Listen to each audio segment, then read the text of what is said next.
Yes, ठीक है। तो बेसिकली हमारा चैप्टर चल रहा है दोस्तों एमीन का। ओके, एमीन और nitrogen compound, nitrogen containing compound के साथ में हमने आपका एमीन किया है। एमीन में हमने एलिफेटिक एमीन, एरोमेटिक एमीन दोनों किया है। नाइट्रो कंपाउंड में हमारे नाइट्रो एरिन था, इसलिए नाइट्रो एरोमेटिक कंपाउंड हम लोगों ने किया है नाइट्रोबेंजीन। ठीक है, इसके अलावा एक बेंजीन डाइजोनियम सोल्ट हमारे सिलेबस में था, तो हमने बेंजीन डाइजोनियम सोल्ट किया है ना। ये तीन और मतलब ये चार तरह के कंपाउंड हम लोगों ने किए हैं। ठीक है, इसकी आपकी एनसीईआरटी की डाउट क्लास हो गई है। आपके आरपीएससी के जो पीवाईक्यू थे उनकी डाउट क्लास हो गई है, हमने उनको सोल्व कर लिया। अब आपकी ये जो क्लास है, ये हम इसमें हम इस चैप्टर से आए हुए नीट की परीक्षा में जो जितने भी सवाल आए हुए हैं उनको सोल्व करने वाले हैं। एक बात तो ये है। दूसरी बात, एक चीज हमेशा याद रखना आप लोग कि हम लोग जब प्रश्न सोल्व करते हैं, ठीक है, तो आपको कभी भी उस प्रश्न का उत्तर याद नहीं करना है। आपको कभी भी किसी भी प्रश्न का उत्तर याद नहीं करना है। ठीक है, क्यों नहीं करना है मैं आपको बता देता हूं। ओके, यस, ओके, यस, क्यों नहीं करना है उसका एक सीधा सा रीजन है। सीधा सा रीजन क्या है कि आपको हमेशा यह पहचानना है कि उस प्रश्न में क्या कॉन्सेप्ट है। ठीक है, आप एक चीज हमेशा याद रखना कि एग्जाम का, स्पेशली किसी एग्जाम का या एनसीईआरटी का या कोई भी जो क्वेश्चन बनता है, वो क्वेश्चन किसी न किसी कॉन्सेप्ट पे बेस्ड होता है, थ्योरी के किसी न किसी पॉइंट पे बेस्ड होता है। ठीक है, आपको सिर्फ और सिर्फ यही पहचानना है कि थ्योरी का वो कौन सा पॉइंट है जिस पर यह क्वेश्चन बना है, या जिस जिस पॉइंट का पता होने से इसका उत्तर निकल जाएगा बोल करके। ठीक है, तो आपको सीधा क्वेश्चन कभी नहीं याद करना है, उत्तर कभी याद नहीं करना है।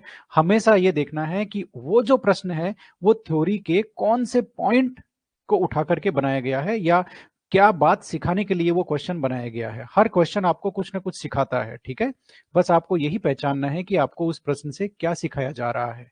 ठीक है, तो कभी भी उत्तर को ज्यादा ध्यान में ना रखें, प्रश्न को भी ज्यादा ध्यान में ना रखें, ये पहचानें कि इसमें ये पॉइंट था बोल करके। ठीक है, और यदि वो पॉइंट आपके नोट्स में नहीं है तो आप उसे नोट्स में ऐड कर लें। बस ये बात हो गई। ओके, चलते हैं आगे। ओके, अब हम शुरू करते हैं। जैसा कि हम लोग हर बार करते हैं, क्या मैं यहाँ पर पहले साइड में आ जाता हूँ, मेरी जगह पकड़ लेता हूँ। ओके, और अब हम लोग बेसिकली आपका जो सवाल सोल्व करने वाले हैं एक एक करके, है ना। और इसमें ज्यादा कुछ प्रश्न है नहीं, 50 या 51 के आसपास प्रश्न है टोटल नीट में आए हुए। छोटी यूनिट है, बेसिकली छोटा चैप्टर है ये एनसीईआरटी का। ठीक है, तो सारे क्वेश्चन हम लोग ले लेते हैं और हर क्वेश्चन में कोशिश करेंगे हम लोग एक जो कॉन्सेप्ट है वो कॉन्सेप्ट पहचानने की। ठीक है, कि भाई इसमें ये पॉइंट था इसलिए ये क्वेश्चन बनाया गया है। ओके, तो आप लोग रेडी हैं एकदम? ठीक है, शुरू करें।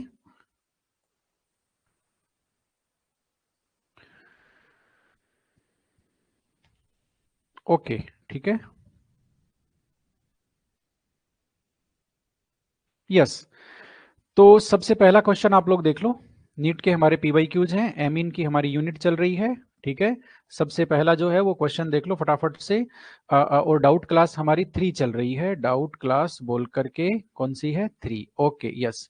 विच of the following reaction will not give primary amine as the product? देखो प्राइमरी एमीन कौन सी रिएक्शन नहीं देगी, इसने बोला नहीं देगी बोल करके। ठीक है, तो नहीं देगी बोल करके कौन सी नहीं देगी जरा देख लो।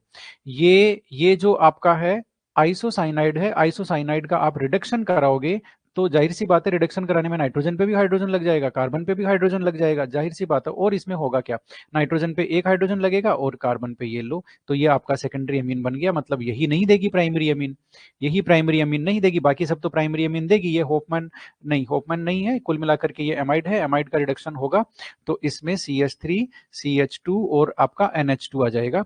इसमें भी ये होफमैन ब्रोमाइड रिएक्शन है तो एक कम कार्बन वाला बनेगा। ठीक है, ये जो CH3 है वो NH2 से लगेगा सीधा, तो आपका CH3 और NH2 यानी कि एक कम कार्बन वाला प्राइमरी अमीन बनेगा।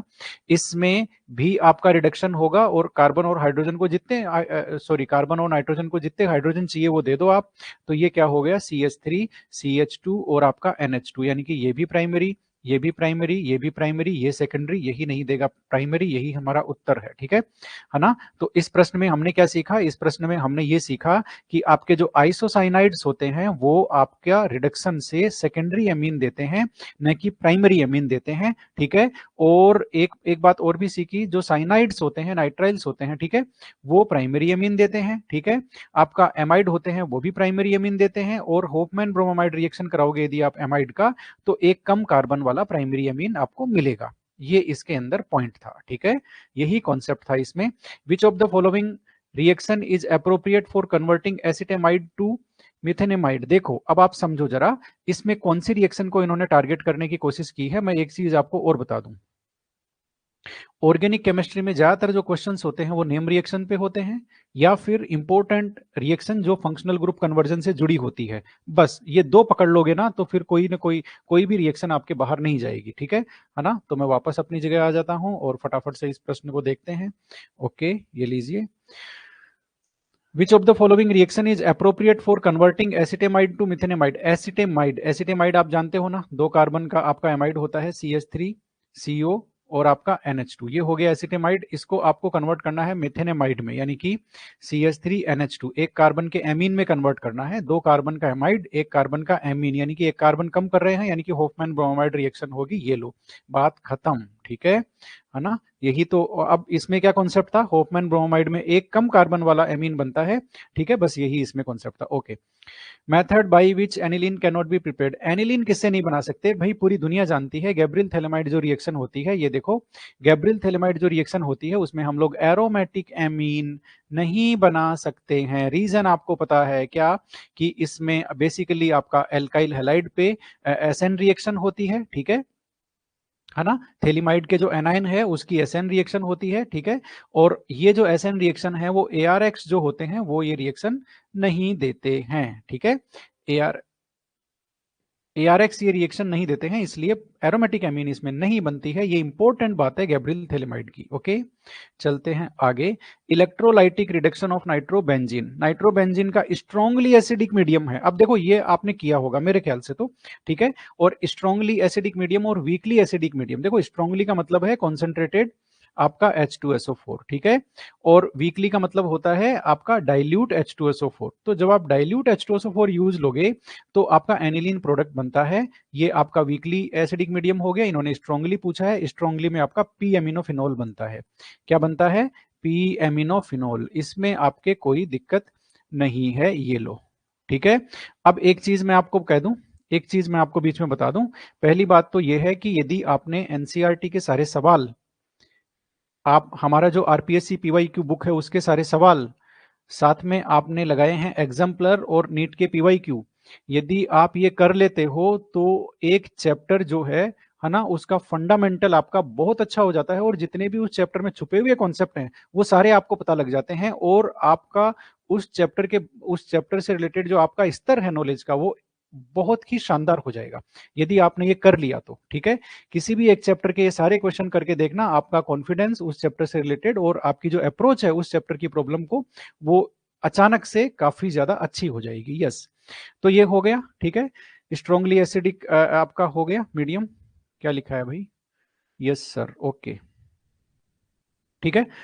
तो ये बनेगा, इसमें ये आएगा आंसर। अब देखो ये एक तरह से रटने वाली सी बात है, ठीक है। तो जो एक आप रिएक्शन समरी हमेशा बना के चलो, अपनी खुद की रिएक्शन समरी हो, आपके हाथों की लिखी हुई। मैं कह रहा हूं जिंदगी में एक ही बार बनाना पड़ेगा, एक ही बार बनानी पड़ेगी। एक चैप्टर की रिएक्शन समरी आपको लाइफ टाइम एक ही बार बनानी पड़ेगी, फिर हमेशा वो समरी आपके साथ रहेगी। इसलिए आपको खुद की शॉर्ट नोट बनाने हैं। हालांकि मैं आपको दूंगा शॉर्ट नोट, ये मैं पहले भी कह चुका हूं कि मैं आपको ऑर्गेनिक केमिस्ट्री के शॉर्ट नोट देने वाला हूं, लेकिन यदि आप खुद के बनाओगे तो बहुत अच्छा रहेगा।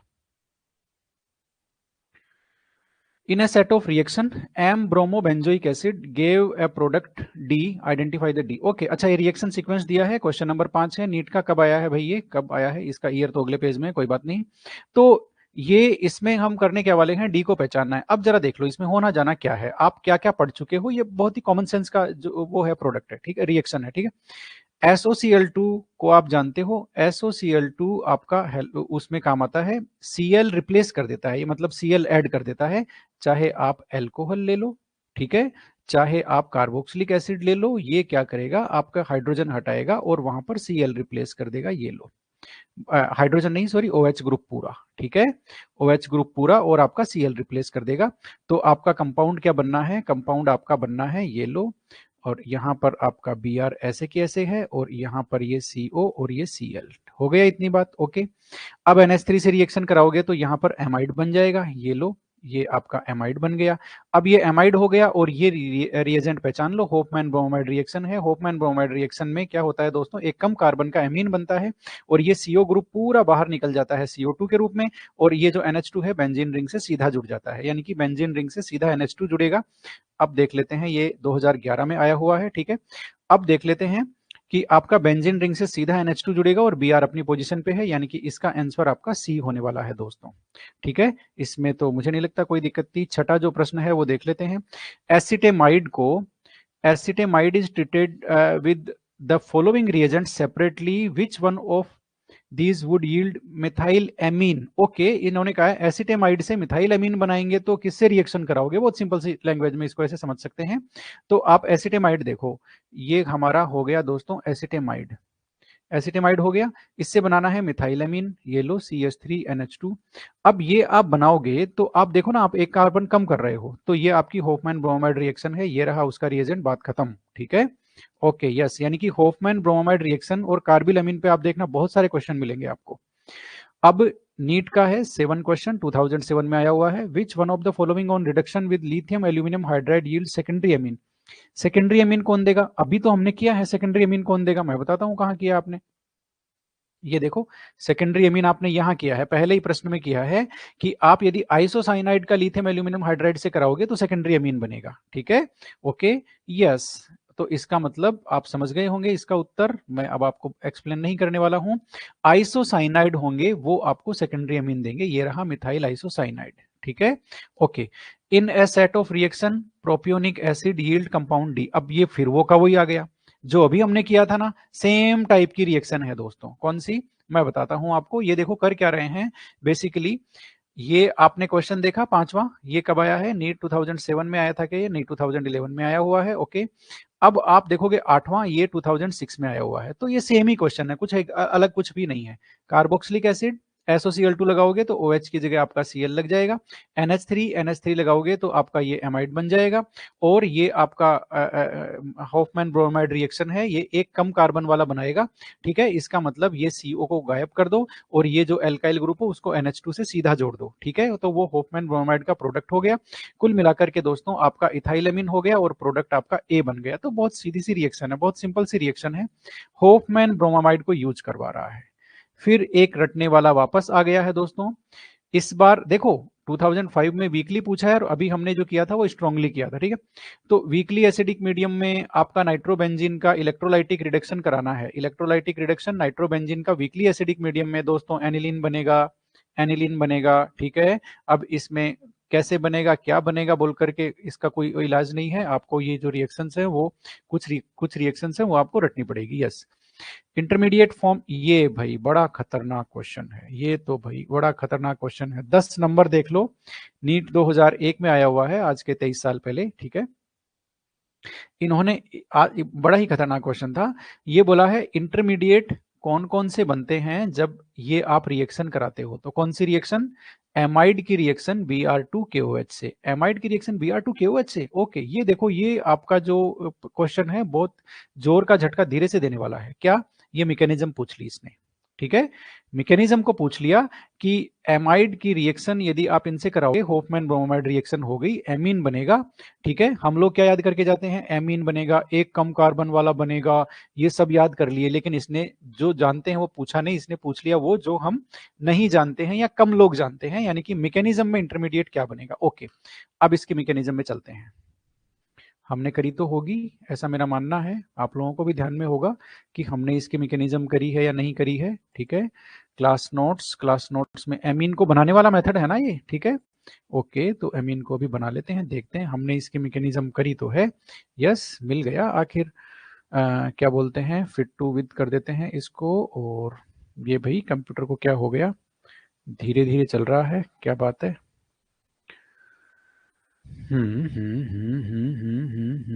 यस, ये देखो भाई मैकेनिज्म आपके सामने है।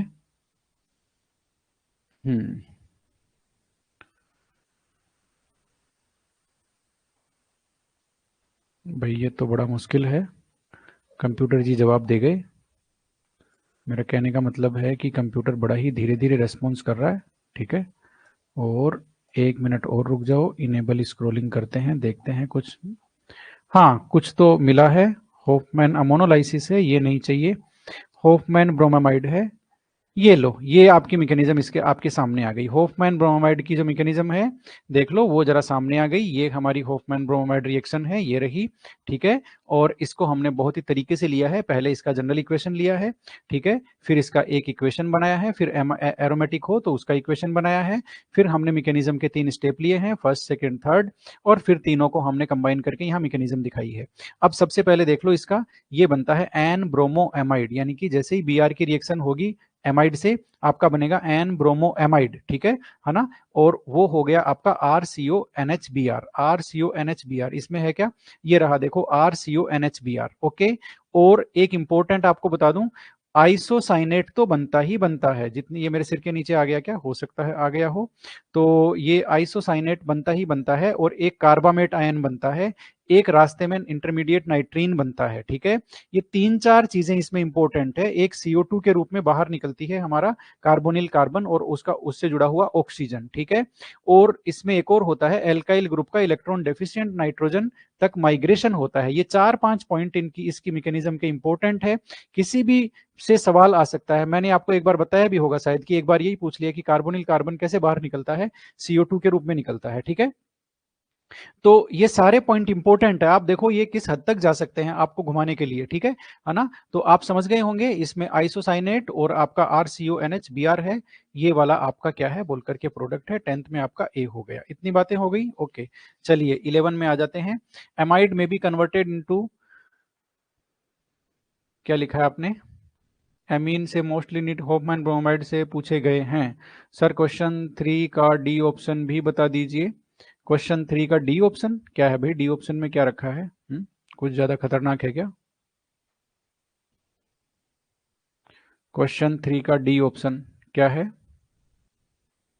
Hydrolysis of phenyl isocyanide. Phenyl isocyanide का हाइड्रोलाइसिस, आइसोसाइनाइड के हाइड्रोलाइसिस तो आइसोसाइनाइड वाले में देखना पड़ेगा। साइनाइड का हाइड्रोलाइसिस तो सीधा कार्बोक्सिलिक एसिड बनता है।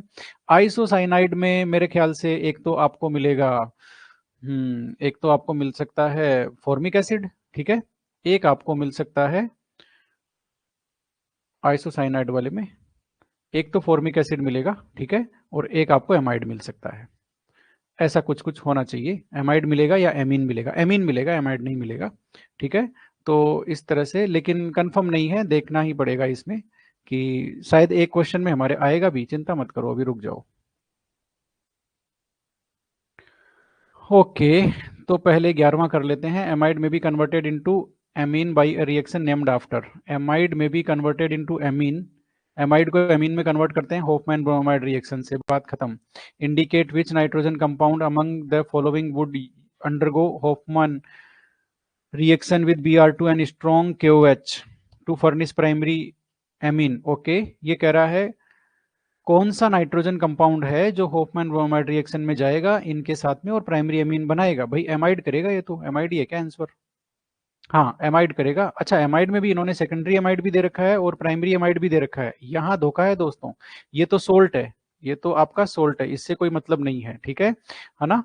तो आपका ये सेकेंडरी जो एमाइड है, ये ध्यान रखना, सेकेंडरी और टर्सरी एमाइड जो होते हैं वो आपकी होफमैन ब्रोमाइड रिएक्शन नहीं देते हैं, ये यहाँ पर इंपॉर्टेंट पॉइंट है। और जो प्राइमरी एमाइड है वही यहाँ पर होफमैन ब्रोमाइड रिएक्शन देते हैं। इसका सबूत है हमारे पास, ये देखो इसके मैकेनिज्म में, कि यहाँ पर एमाइड में नाइट्रोजन पर 2 हाइड्रोजन जुड़े होने चाहिए। जब ये 2 हाइड्रोजन जुड़े होंगे तभी क्या बोलते हैं, होफमैन ब्रोमाइड रिएक्शन होगी। ये इसकी मैकेनिज्म निकाली है मैंने, ठीक है। तो कैसे पता, कैसे मतलब 2 हाइड्रोजन कहाँ यूज है, देखो मैं बता देता हूँ आपको। सबसे पहले एक हाइड्रोजन तो आपका ये जो इस स्टेप में गया, एन ब्रोमेमाइड बनने वाली स्टेप में एक हाइड्रोजन गया, एक स्टेप आपका दूसरी ये जो बन रही है ना नाइट्रीन, इसमें आपका एक हाइड्रोजन गया, तो 2 हाइड्रोजन इस तरह से आपको चाहिए ही चाहिए ये रिएक्शन कराने के लिए। किस पर? नाइट्रोजन पर। तो इसका मतलब वो आपका प्राइमरी एमाइड ही होगा, सेकेंडरी एमाइड टर्सरी एमाइड ये रिएक्शन नहीं देंगे, ये इसमें कॉन्सेप्ट था। केमिकल रिएक्शन, केमिकल रिएक्शन के सवाल हैं। Question number 13, given below are 2 statement. 2 statement है, ठीक है। Primary aliphatic amine react with HNO2 to give unstable diazonium salt. ये बात सही है कि आप एलिफेटिक एमीन लोगे और उसके डाइजोनियम सोल्ट बनाओगे तो अनस्टेबल आपके डाइजोनियम सोल्ट बनेंगे, जो कि तुरंत ही क्या दे देंगे आपको? अल्कोहल दे देंगे। ये बात एकदम सही है, स्टेटमेंट 1 सही है। Statement 2, primary aromatic amine react with HNO2 to form diazonium salt which are stable even above. भाई ये बात तो गलत है। क्यों गलत है? देख लो जरा कि प्राइमरी एरोमेटिक एमीन है, वो आपके HNO2 के साथ में रिएक्शन करके डाइजोनियम सोल्ट तो देते हैं, यहां तक तो बात सही है। Which are stable even above 300 के, नहीं भाई ये बात गलत है। 300 के से ऊपर वो स्टेबल नहीं होते, ये तो हम देख ही रहे हैं कि आपको उनको, ये जो हमने कुछ इंपॉर्टेंट पॉइंट लिए ना डाइजोनियम सोल्ट से रिलेटेड, कि वो आपको उसको बनते ही यूज लेना पड़ेगा, आप उसको ड्राई स्टेट में स्टोर नहीं कर सकते, आपको सॉल्यूशन फेज में बनते ही आपको यूज लेना पड़ेगा, ठीक है। तो ये सारे क्यों है, और जैसे ही आप हायर टेम्परेचर रेज करोगे तो वो तुरंत फिनोल में कन्वर्ट हो जाएगा, ये आप जानते ही हो, ठीक है। तो ये 300 के से ऊपर स्टेबल नहीं होता है, यानी कि कॉन्सेप्ट देखो दोस्तों ये है, primary aromatic amine aliphatic amine से ज्यादा स्टेबल होता है, लेकिन इतना भी ज्यादा स्टेबल नहीं होता कि वो 300 के से ऊपर टिका रहे, इसलिए ये स्टेटमेंट आपका गलत हो गया, ठीक है। तो इसमें आपका आंसर आ जाएगा सी, स्टेटमेंट 1 करेक्ट है, स्टेटमेंट 2 आपका गलत हो गया। 14 number, identify the compound, identify the compound that will react with Hinsberg reagent to give solid which dissolved in alkali। देखो alkali में डिसोल्व होगा, ये कुल मिला के हिंसबर्ग टेस्ट से है। हिंसबर्ग टेस्ट आपका प्राइमरी सेकेंडरी टर्सरी अमीन में विभेद करने के लिए, डिस्टिंग्विश करने के लिए, उनको सेपरेट करने के लिए हम लोग यूज लेते हैं हिंसबर्ग टेस्ट को। हिंसबर्ग रिएजेंट क्या है? Benzene sulphonyl chloride. और उसके साथ देखो यदि आपका प्राइमरी अमीन है, प्राइमरी अमीन यदि रिएक्शन करेगा, मान लेते हैं ये जो RnH2 है ये रिएक्शन किया किससे? आपके बेंजीन सल्फोनिल क्लोराइड से, ये लो और आपका ये बेंजीन, ठीक है। तो यहां पर एक HCl आपका माइनस हो जाएगा और जो कंपाउंड बनेगा वो क्या बनेगा? R, आपका नाइट्रोजन से जुड़ा हुआ H और आपका ये सल्फर और इससे डबल बॉन्ड ऑक्सीजन, ऑक्सीजन यहाँ बेंजीन रिंग, यही तो बन गया, ठीक है ना। अब ये हो गया N substitute benzene sulphonamide, okay, ये जो प्रोडक्ट मैंने बनाया है। अब इसमें जरा देख लो, ये जो ग्रुप है ना, ये जो ग्रुप है ये स्ट्रॉन्ग इलेक्ट्रॉन विड्रॉइंग ग्रुप है, ठीक है। स्ट्रॉन्ग इलेक्ट्रॉन विड्रॉइंग ग्रुप होने से नाइट्रोजन से जुड़ा हुआ जो H है वो हो गया दोस्तों एसिडिक, इसलिए जैसे ही आप एल्कली में डालोगे ये कंपाउंड डिसॉल्व हो जाएगा। तो प्राइमरी अमीन जब आप लोगे तो हिंसबर्ग रिएजेंट से रिएक्शन कराओगे तो जो एन सब्स्टिट्यूटेड आपका बेंजीन सल्फोनेमाइड बनेगा उसमें एसिडिक H होता है, या नाइट्रोजन से जुड़ा हुआ जो H है वो एसिडिक होता है, इसलिए ये एल्कली में सोल्यूबल होते हैं। तो इसने यही कहा है कि वो कौन सा कंपाउंड है जो हिंसबर्ग रिएजेंट से रिएक्शन करके ऐसा सॉलिड बनाए जो एल्कली में डिसोल्व हो जाए। तो ये तो भाई प्राइमरी के साथ संभव है, सेकेंडरी आप कराओगे ना तो सेकेंडरी में ये जो R होगा, सॉरी H होगा, इसकी जगह भी R ही आएगा, यानी कि यहां पर सेकेंडरी में नाइट्रोजन से हाइड्रोजन जुड़ा हुआ नहीं रहेगा, ठीक है। इसलिए ये डिसोल्व नहीं होंगे सेकेंडरी वाले, और टर्सरी वाला तो बेंजीन सल्फोनिल क्लोराइड से रिएक्शन ही नहीं करेगा, टर्सरी आपका एमीन, ठीक है। तो ये था प्राइमरी सेकेंडरी टर्सरी एमीन में विभेद करने का, डिस्टिंग्विश करने का तरीका।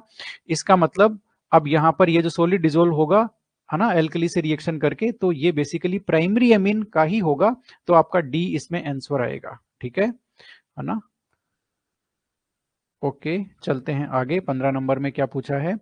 विच of the following amine will give carbyl test. देखो कार्बिल टेस्ट का कॉन्सेप्ट क्या है? कार्बिल टेस्ट का कॉन्सेप्ट ये है कि प्राइमरी एमीन ये टेस्ट देते हैं, ठीक है, और इसमें आइसोसाइनाइड बनते हैं, ओके।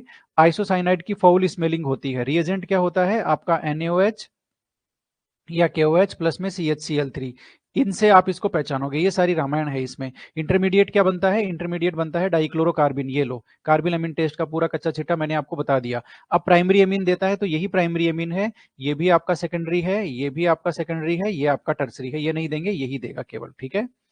चलते हैं आगे 16 नंबर में। ये सवाल आरपीएससी में आया हुआ है, आपको भी पता है। Correct order of basic strength of methyl substituted amine. Methyl substituted amine का 2019 में पूछा है। मिथाइल जब ग्रुप होता है दोस्तों तो हम जानते हैं हमारा ऑर्डर होता है 213, ठीक है। छोटा ग्रुप है तो बड़ा ग्रुप होगा तो हमारा ऑर्डर हो जाएगा 231, ठीक है, इथाइल के केस में, है ना। तो हमारा तो मिथाइल है यानी कि 213, यानी कि सेकेंडरी का सबसे ज्यादा, फिर आपका प्राइमरी और फिर टर्सरी, यानी कि आपका बी वाला ऑप्शन एकदम ओके ओके है, कहीं कोई दिक्कत नहीं है मेरे ख्याल से, ठीक है। अब चलते हैं 17 नंबर में, वापस यही पूछ लिया इस बार देखो हिंसबर्ग वाला को इस बार अलग पूछा है। क्या पूछा है? The amine that react with Hinsberg reagent to give an alkali insoluble product is. वापस समझना पड़ेगा। The amine that react with Hinsberg reagent, ठीक है, हिंसबर्ग रिएजेंट टू गिव, अच्छा alkali insoluble product, okay. Alkali में इंसोल्यूबल प्रोडक्ट कौन सा देता है? तो भाई हमने अभी अभी देखा था कि प्राइमरी एमीन का जो प्रोडक्ट बनता है वो आपका एल्कली में सोल्यूबल होता है, सेकेंडरी वाला सोल्यूबल नहीं होता, टर्सरी का तो प्रोडक्ट ही नहीं बनता है, ठीक है। तो सेकेंडरी एमीन कौन सी है भाई? सेकेंडरी एमीन का जो होगा वो आपका एल्कली में सोल्यूबल नहीं होगा क्योंकि उसमें एसिडिक एच नहीं होता बेचारे में। तो ये आपका टर्सरी एमीन है, ये आपका प्राइमरी एमीन है, ये NH2 है ना, ये आपका प्राइमरी एमीन है, ये NH आ गया ना, ये आपका सेकेंडरी एमीन है। ये रहा आंसर आपका।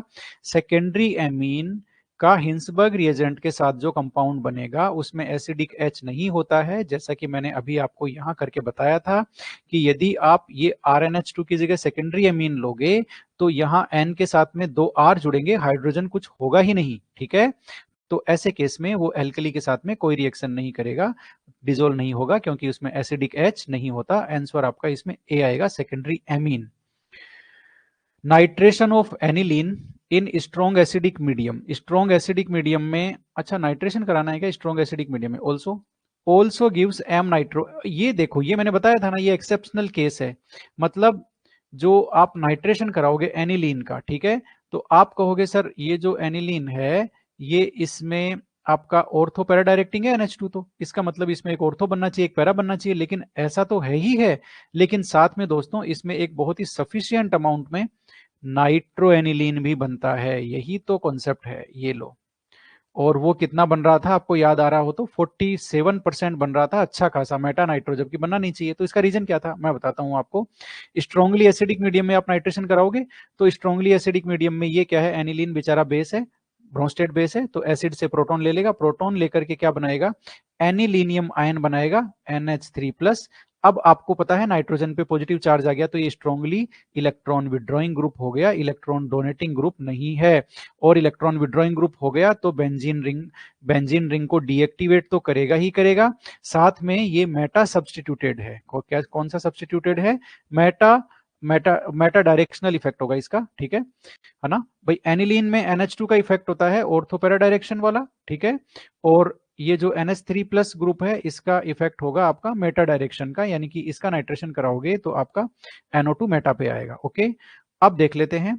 तो इसका आंसर आपका डी हो गया। इन एसिडिक स्ट्रॉन्ग मीडियम में aniline is present as anilinium ion, anilinium ion के रूप में प्रेजेंट होता है, और यही आपका एनिलीनियम आयन है जो मैंने बनाया था, ये रहा। नाइट्रोजन पे पॉजिटिव चार्ज, ठीक है, उसका कैटायन वो एनिलीनियम आयन है, ठीक है। तो एनिलीन स्ट्रांगली एसिडिक मीडियम में एनिलीनियम आयन में प्रेजेंट होता है इसीलिए, और ये मेटा डायरेक्टिंग होता है इसीलिए आपका मेटा नाइट्रो एनिलीन बनता है। तो ऑप्शन आपका डी आएगा इसमें, ठीक है। ये सवाल हमारी पीवाईक्यू शीट में भी था, आपको ध्यान में हो तो शायद, है ना, या कहीं ना कहीं तो ये था जरूर, या तो शायद एग्जाम्पलर में होगा, कहीं ना कहीं ये था जरूर। The correct order, increasing order of basic strength of following, इनका इंक्रीजिंग ऑर्डर जाहिर सी बात है दोस्तों, इलेक्ट्रॉन विड्रॉइंग ग्रुप आते हैं, बेसिक करेक्टर को आपके डिक्रीज करते हैं, कौन? आपके electron withdrawing group. Electron donating group है, ये बेसिक करेक्टर को इंक्रीज करते हैं, और ये आपकी न्यूट्रल सिचुएशन हो गई। इसका मतलब थर्ड का बेसिक करेक्टर सबसे ज्यादा होगा और सेकंड का सबसे कम होगा, थर्ड का सबसे ज्यादा सेकंड का सबसे कम, सी आपका आंसर है, ठीक है ना। 20वां सवाल देख लेते हैं। Correct statement regarding basicity of arylamine. Arylamine का मतलब यानी कि हो गया आपका जो क्या बोलते हैं, जो आपका ये है, ठीक है, एराइलेमिन, इसकी बेसिसिटी से रिलेटेड। ओके, तो इसमें हमें एक बात तो पता ही है कि ये जो लोन पेयर है ये बेंजीन रिंग के साथ कंजुगेशन में होता है, इसलिए इनकी जो बेसिसिटी है वो एल्काइल अमीन से कम होती है। यानी कि इसका ऑर्डर हमें पता है कि आपका NH3 से ज्यादा आपका एसिडिक होता है कौन? अच्छा ठीक है, तो इसको ऐसे लेते हैं ArNH2 से ज्यादा बेसिक होता है NH3 से ज्यादा बेसिक होता है RNH2। ये लो, एल्काइल एमीन अमोनिया से भी ज्यादा बेसिक होता है और एराइल अमीन सबसे कम बेसिक होता है इन तीनों में। उसका रीजन है नाइट्रोजन का लोन पेयर बेंजीन के साथ में कंजुगेशन में है। ठीक है, तो अब देख लेते हैं, अब इनको पढ़ते हैं एक एक करके। Aryl amine are generally more basic than alkyl amine, नहीं गलत है ये। एराइल एमीन एल्काइल एमीन से कम बेसिक है, ये देखो ज्यादा नहीं है। Aryl amine are generally more basic than alkyl amine, ये भी गलत है। ठीक है, मोर नहीं है, लेस बेसिक है। ये पढ़ते हैं, aryl amine are generally less basic than alkyl amine. हाँ यहां तक सही है, आगे रीजन पढ़ते हैं। Because the nitrogen lone pair electron are delocalised by interaction with aromatic ring pi. ये बात एकदम सही है कि एराइल एमीन एल्काइल एमीन से कम बेसिक है, और वो क्यों है? क्योंकि नाइट्रोजन का जो लोन पेयर है वो बेंजीन के पाई इलेक्ट्रॉन सिस्टम के साथ में कंजुगेशन में है। यही इसका आंसर है। अब ये क्या लिखा हुआ है? Aryl amine are generally more basic, नहीं मोर तो है ही नहीं, मोर तो है ही नहीं, है ना, वो आपका लेस बेसिक है। 21 नंबर ऑन हाइड्रोलाइसिस, ये आ गया भाई आपका, जो अभी आप पूछ रहे थे ना आइसोसाइनाइड, ये वही क्वेश्चन है। ठीक है ना? 21 नंबर वाला जो क्वेश्चन है ये वही क्वेश्चन है। इसमें आपका एक तो प्राइमरी अमीन बन जाएगा और एक आपका एक कार्बन का बनेगा आपका फॉर्मिक एसिड। ठीक है, आइसोसाइनाइड का हाइड्रोलाइसिस। अब देख लो जरा, on hydrolysis of a compound two compounds are obtained. Okay, ये कहा है कि एक ऐसा कंपाउंड है जिसका हाइड्रोलाइसिस कराने पर दो कंपाउंड बनते हैं। चलो अच्छी बात है, बनते हैं तो very good. One of which on treatment with sodium nitrate and HCl gives a product with which does not respond to iodoform test। Okay, मतलब इसने आगे आगे देखो घुमाया है, कहाँ लेके गया है? इन्होंने कहा है कि उनमें से जो एक है, दो प्रोडक्ट बनेंगे ना, ये देखो, हाइड्रोलाइसिस ऑफ ए कंपाउंड, एक कंपाउंड का हाइड्रोलाइसिस दो कंपाउंड देगा। अब उन दो कंपाउंड में से एक कंपाउंड यदि सोडियम नाइट्राइट और HCl के साथ ट्रीटमेंट करते हैं तो ऐसा कंपाउंड बनाएगा जो आइडोफॉर्म रिएक्शन नहीं देता। ओके यस, इतनी बात हमें पकड़ में आई है। सेकेंड कंपाउंड जो बनेगा वो टोलेंस और फेलिंग सॉल्यूशन को रिड्यूस करता है। अरे भाई ये तो कहां से कहां ले गया बात को, बताओ। ठीक है, कोई बात नहीं, इसमें देख लो बात बहुत सिंपल सी है। ये आपके आइसोसाइनाइड्स का केस है। ठीक है, आइसोसाइनाइड्स के जब आप हाइड्रोलाइसिस कराते हो, ओके, ये आपने कराया हाइड्रोलाइसिस, जब आप हाइड्रोलाइसिस कराते हो दोस्तों, तो एक तो इसका बनेगा आपका प्राइमरी अमीन। देखो यहां से आप तोड़ोगे, इसको यहां से तोड़ोगे, यहां से तोड़ोगे तो आपका बन गया CH3 CH2 और CH2 और आपका NH2। ये तो बन गया एक आपका प्राइमरी अमीन। ठीक है, प्राइमरी अमीन के साथ में एक बन गया आपका HCOH फॉर्मिक एसिड, यानी कि एक कार्बन है ना, ये आपका एक कार्बन का कार्बोक्सिलिक एसिड बनाएगा।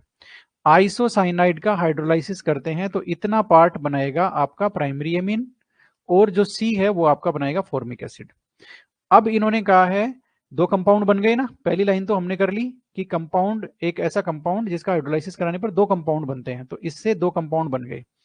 One of which treatment with sodium nitrite HCl, यदि उनमें से एक का हम सोडियम नाइट्राइट और HCl से रिएक्शन कराते हैं तो डाइजेटाइजेशन होगा, लेकिन ये एलिफेटिक एमीन है इसलिए इसका जो एल्कोहल बनेगा, तीन कार्बन का एमीन है, तीन कार्बन का एल्कोहल बना देते हैं। ये लो और आपका ये लो, ये बनाएगा जो कि आइडोफॉर्म टेस्ट नहीं देता। अब देख लो ये जो है प्रोपेन वनेल, ये आइडोफॉर्म टेस्ट दोस्तों नहीं देता, नहीं देता आइडोफॉर्म टेस्ट। आपको पता है आइडोफॉर्म टेस्ट कौन से अल्कोहल देते हैं?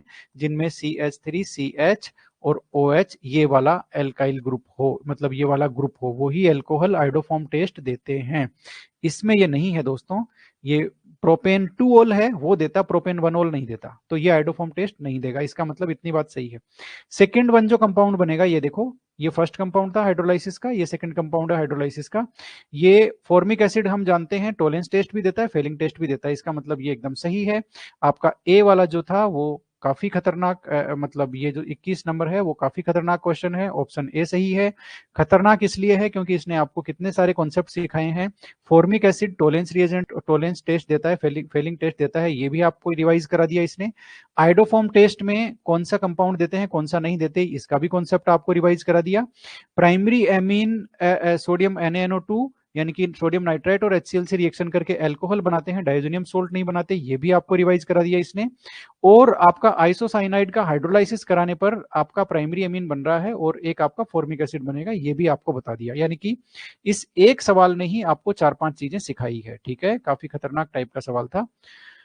सम reaction of amine are given, amine की सम कुछ रिएक्शन दी हुई है, which one is not correct, कौन सा सही नहीं है। अच्छा सही नहीं है, अभी चेक करते हैं। यस ओके, ये आपका एनएन डाइमिथाइल एनिलीन है और इसका नाइट्रेशन कराएं, ये मतलब डाइजोटाइजेशन कराएंगे तो ये डाइजोनियम सोल्ट बन गया। ये कैसे बन गया भाई, बिना NH2 ग्रुप के। डाइजोनियम सोल्ट तो एनिलीन से बनेगा ना, NH2 ग्रुप तो चाहिए ना। ये नाइट्रोजन कहां से आ गई इसमें, ये देखो 2 नाइट्रोजन कहां से लाया ये, इसमें तो कुछ है ही नहीं। बात समझे कि नहीं समझे, ये इसमें तो एक ही नाइट्रोजन है, ये रहा। दूसरा नाइट्रोजन कहां से लाया, यानी कि आप समझ गए ना, डायजोटाइजेशन हमेशा प्राइमरी अमीन का होता है दोस्तों, है ना, इसका नहीं होता। ठीक है, इसमें तो एनिलीन में तो आपका NH2 ग्रुप यहाँ होना चाहिए था, तब जाकर के ये वाला जो है वो बनता। तो ये रिएक्शन गलत है दोस्तों, ये रिएक्शन सही नहीं है। आगे आप देख सकते हो, प्राइमरी अमीन का HNO2 से कराएंगे तो अल्कोहल बनेगा, सही है। प्राइमरी अमीन का हिंसबर्ग रिएजेंट से कराएंगे तो ये आपका एन सब्स्टिट्यूटेड बेंजीन सल्फोनेमाइड बनेगा, ये फॉर्मूला भी सही है। सेकेंडरी अमीन का NaNO2 HCl, यानी कि आप HNO2 से कराएंगे तो आपका नाइट्रोसो अमीन बनेगा, ये भी एकदम सही है। कुल मिला के दोस्तों ये क्वेश्चन भी बहुत खतरनाक इसलिए हो जाता है क्योंकि इसने आपको ये तो सिखाया ही सिखाया है कि ये गलत रिएक्शन है ना, लेकिन साथ में ये 3 इंपॉर्टेंट रिएक्शन भी आपको रिवाइज कराई है। ये तीनों की तीनों इंपॉर्टेंट रिएक्शन है इस चैप्टर की, ठीक है। ये आपको रिवाइज कराई है इसने कि HNO2 की जनरली हम ध्यान नहीं देते, HNO2 प्राइमरी अमीन से तो पता होता है, लेकिन सेकेंडरी अमीन से क्या बनेगा ये नहीं पता होता है, तो इसने आपको अच्छा खासा रिविजन कराया है, ठीक है। ओके, अब ये देख लो जरा, एन ऑर्गेनिक कंपाउंड, एक ऑर्गेनिक कंपाउंड है C3H9N, okay. When treated with nitrous acid, nitrous acid से रिएक्शन कराएंगे तो एक ऐसा अल्कोहल देगा और N2 गैस निकलेगी, ये बात तो सही है। इसका मतलब ये एलिफेटिक प्राइमरी अमीन है जो नाइट्रस एसिड से करके अल्कोहल और N2 गैस निकल रही है, एक बात सही है, okay. A on warming with chloroform और KOH, कास्टिक पोटास, ठीक है, KOH, उसके साथ गर्म करने पर C देगा, जो रिडक्शन करने पर आइसोप्रोपाइल, ओके, यहां बात पकड़ी गई। देखो अभी तक ये ABC कर रहा था, हिंट नहीं दे रहा था, लास्ट में बात पकड़ी गई है आपकी आइसोप्रोपाइल मिथाइल एमीन, ओके। इसका मतलब अब देखो, अब बात को समझ में आई है। जो आपका A है वो आपका ये जो कार्बिल अमीन रिएक्शन है, कार्बिल अमीन रिएक्शन कराने के बाद में यदि आप रिडक्शन कराओगे तो आपका आइसोप्रोपाइल मिथाइल अमीन बनेगा। अब आइसोप्रोपाइल मिथाइल अमीन क्या है और रिवर्स में ये रिएक्शन हम लोग कर लेते हैं, ठीक है ना। अब देखो सब हमें ए पहचानना है ना, अभी पहचानते हैं।